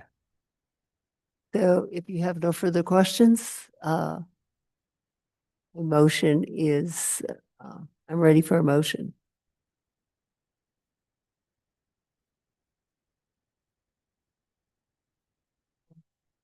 Member motion. Member motion.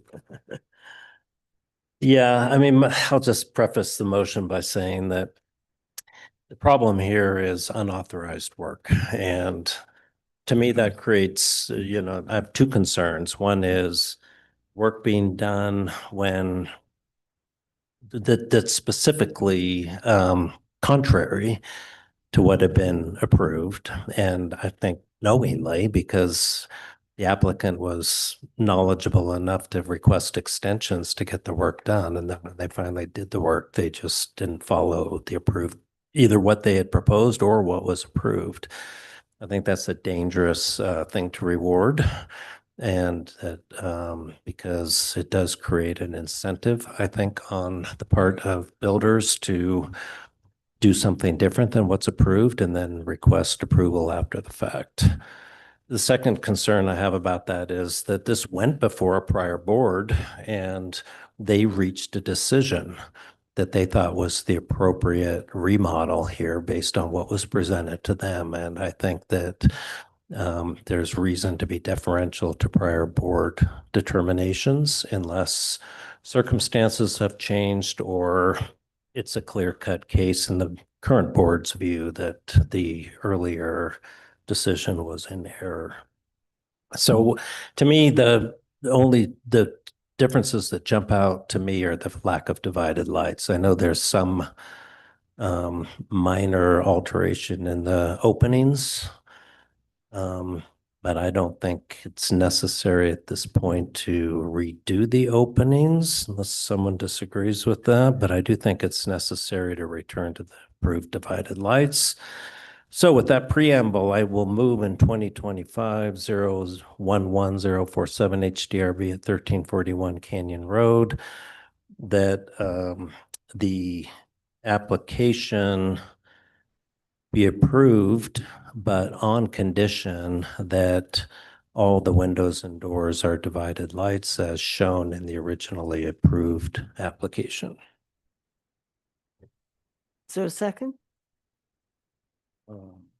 I'll second it with, I don't know if it needs to be a friendly amendment or just a clarification that the divided light windows are either true or simulated divided light, just to specify. Snap-ins to solve, to remedy it, but actual divided lights or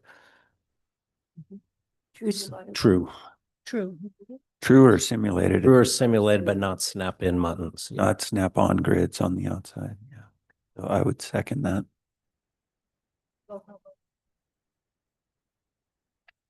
Member Bienvenue, Yes. Member Cherry, Yes. Member Degnan. Yes. Member Mather? Yes. Madam Chair, the motion has passed. Uh, Discussion items. Yeah, No chair Rios. thank you. Matters from the board, anybody? No? Thank you. And our next meeting is September the 23rd. And do I hear a motion to adjourn? Second. Roll call vote. Or all those in favor to adjourn, say aye. Aye. Thank you. Thank you, everyone.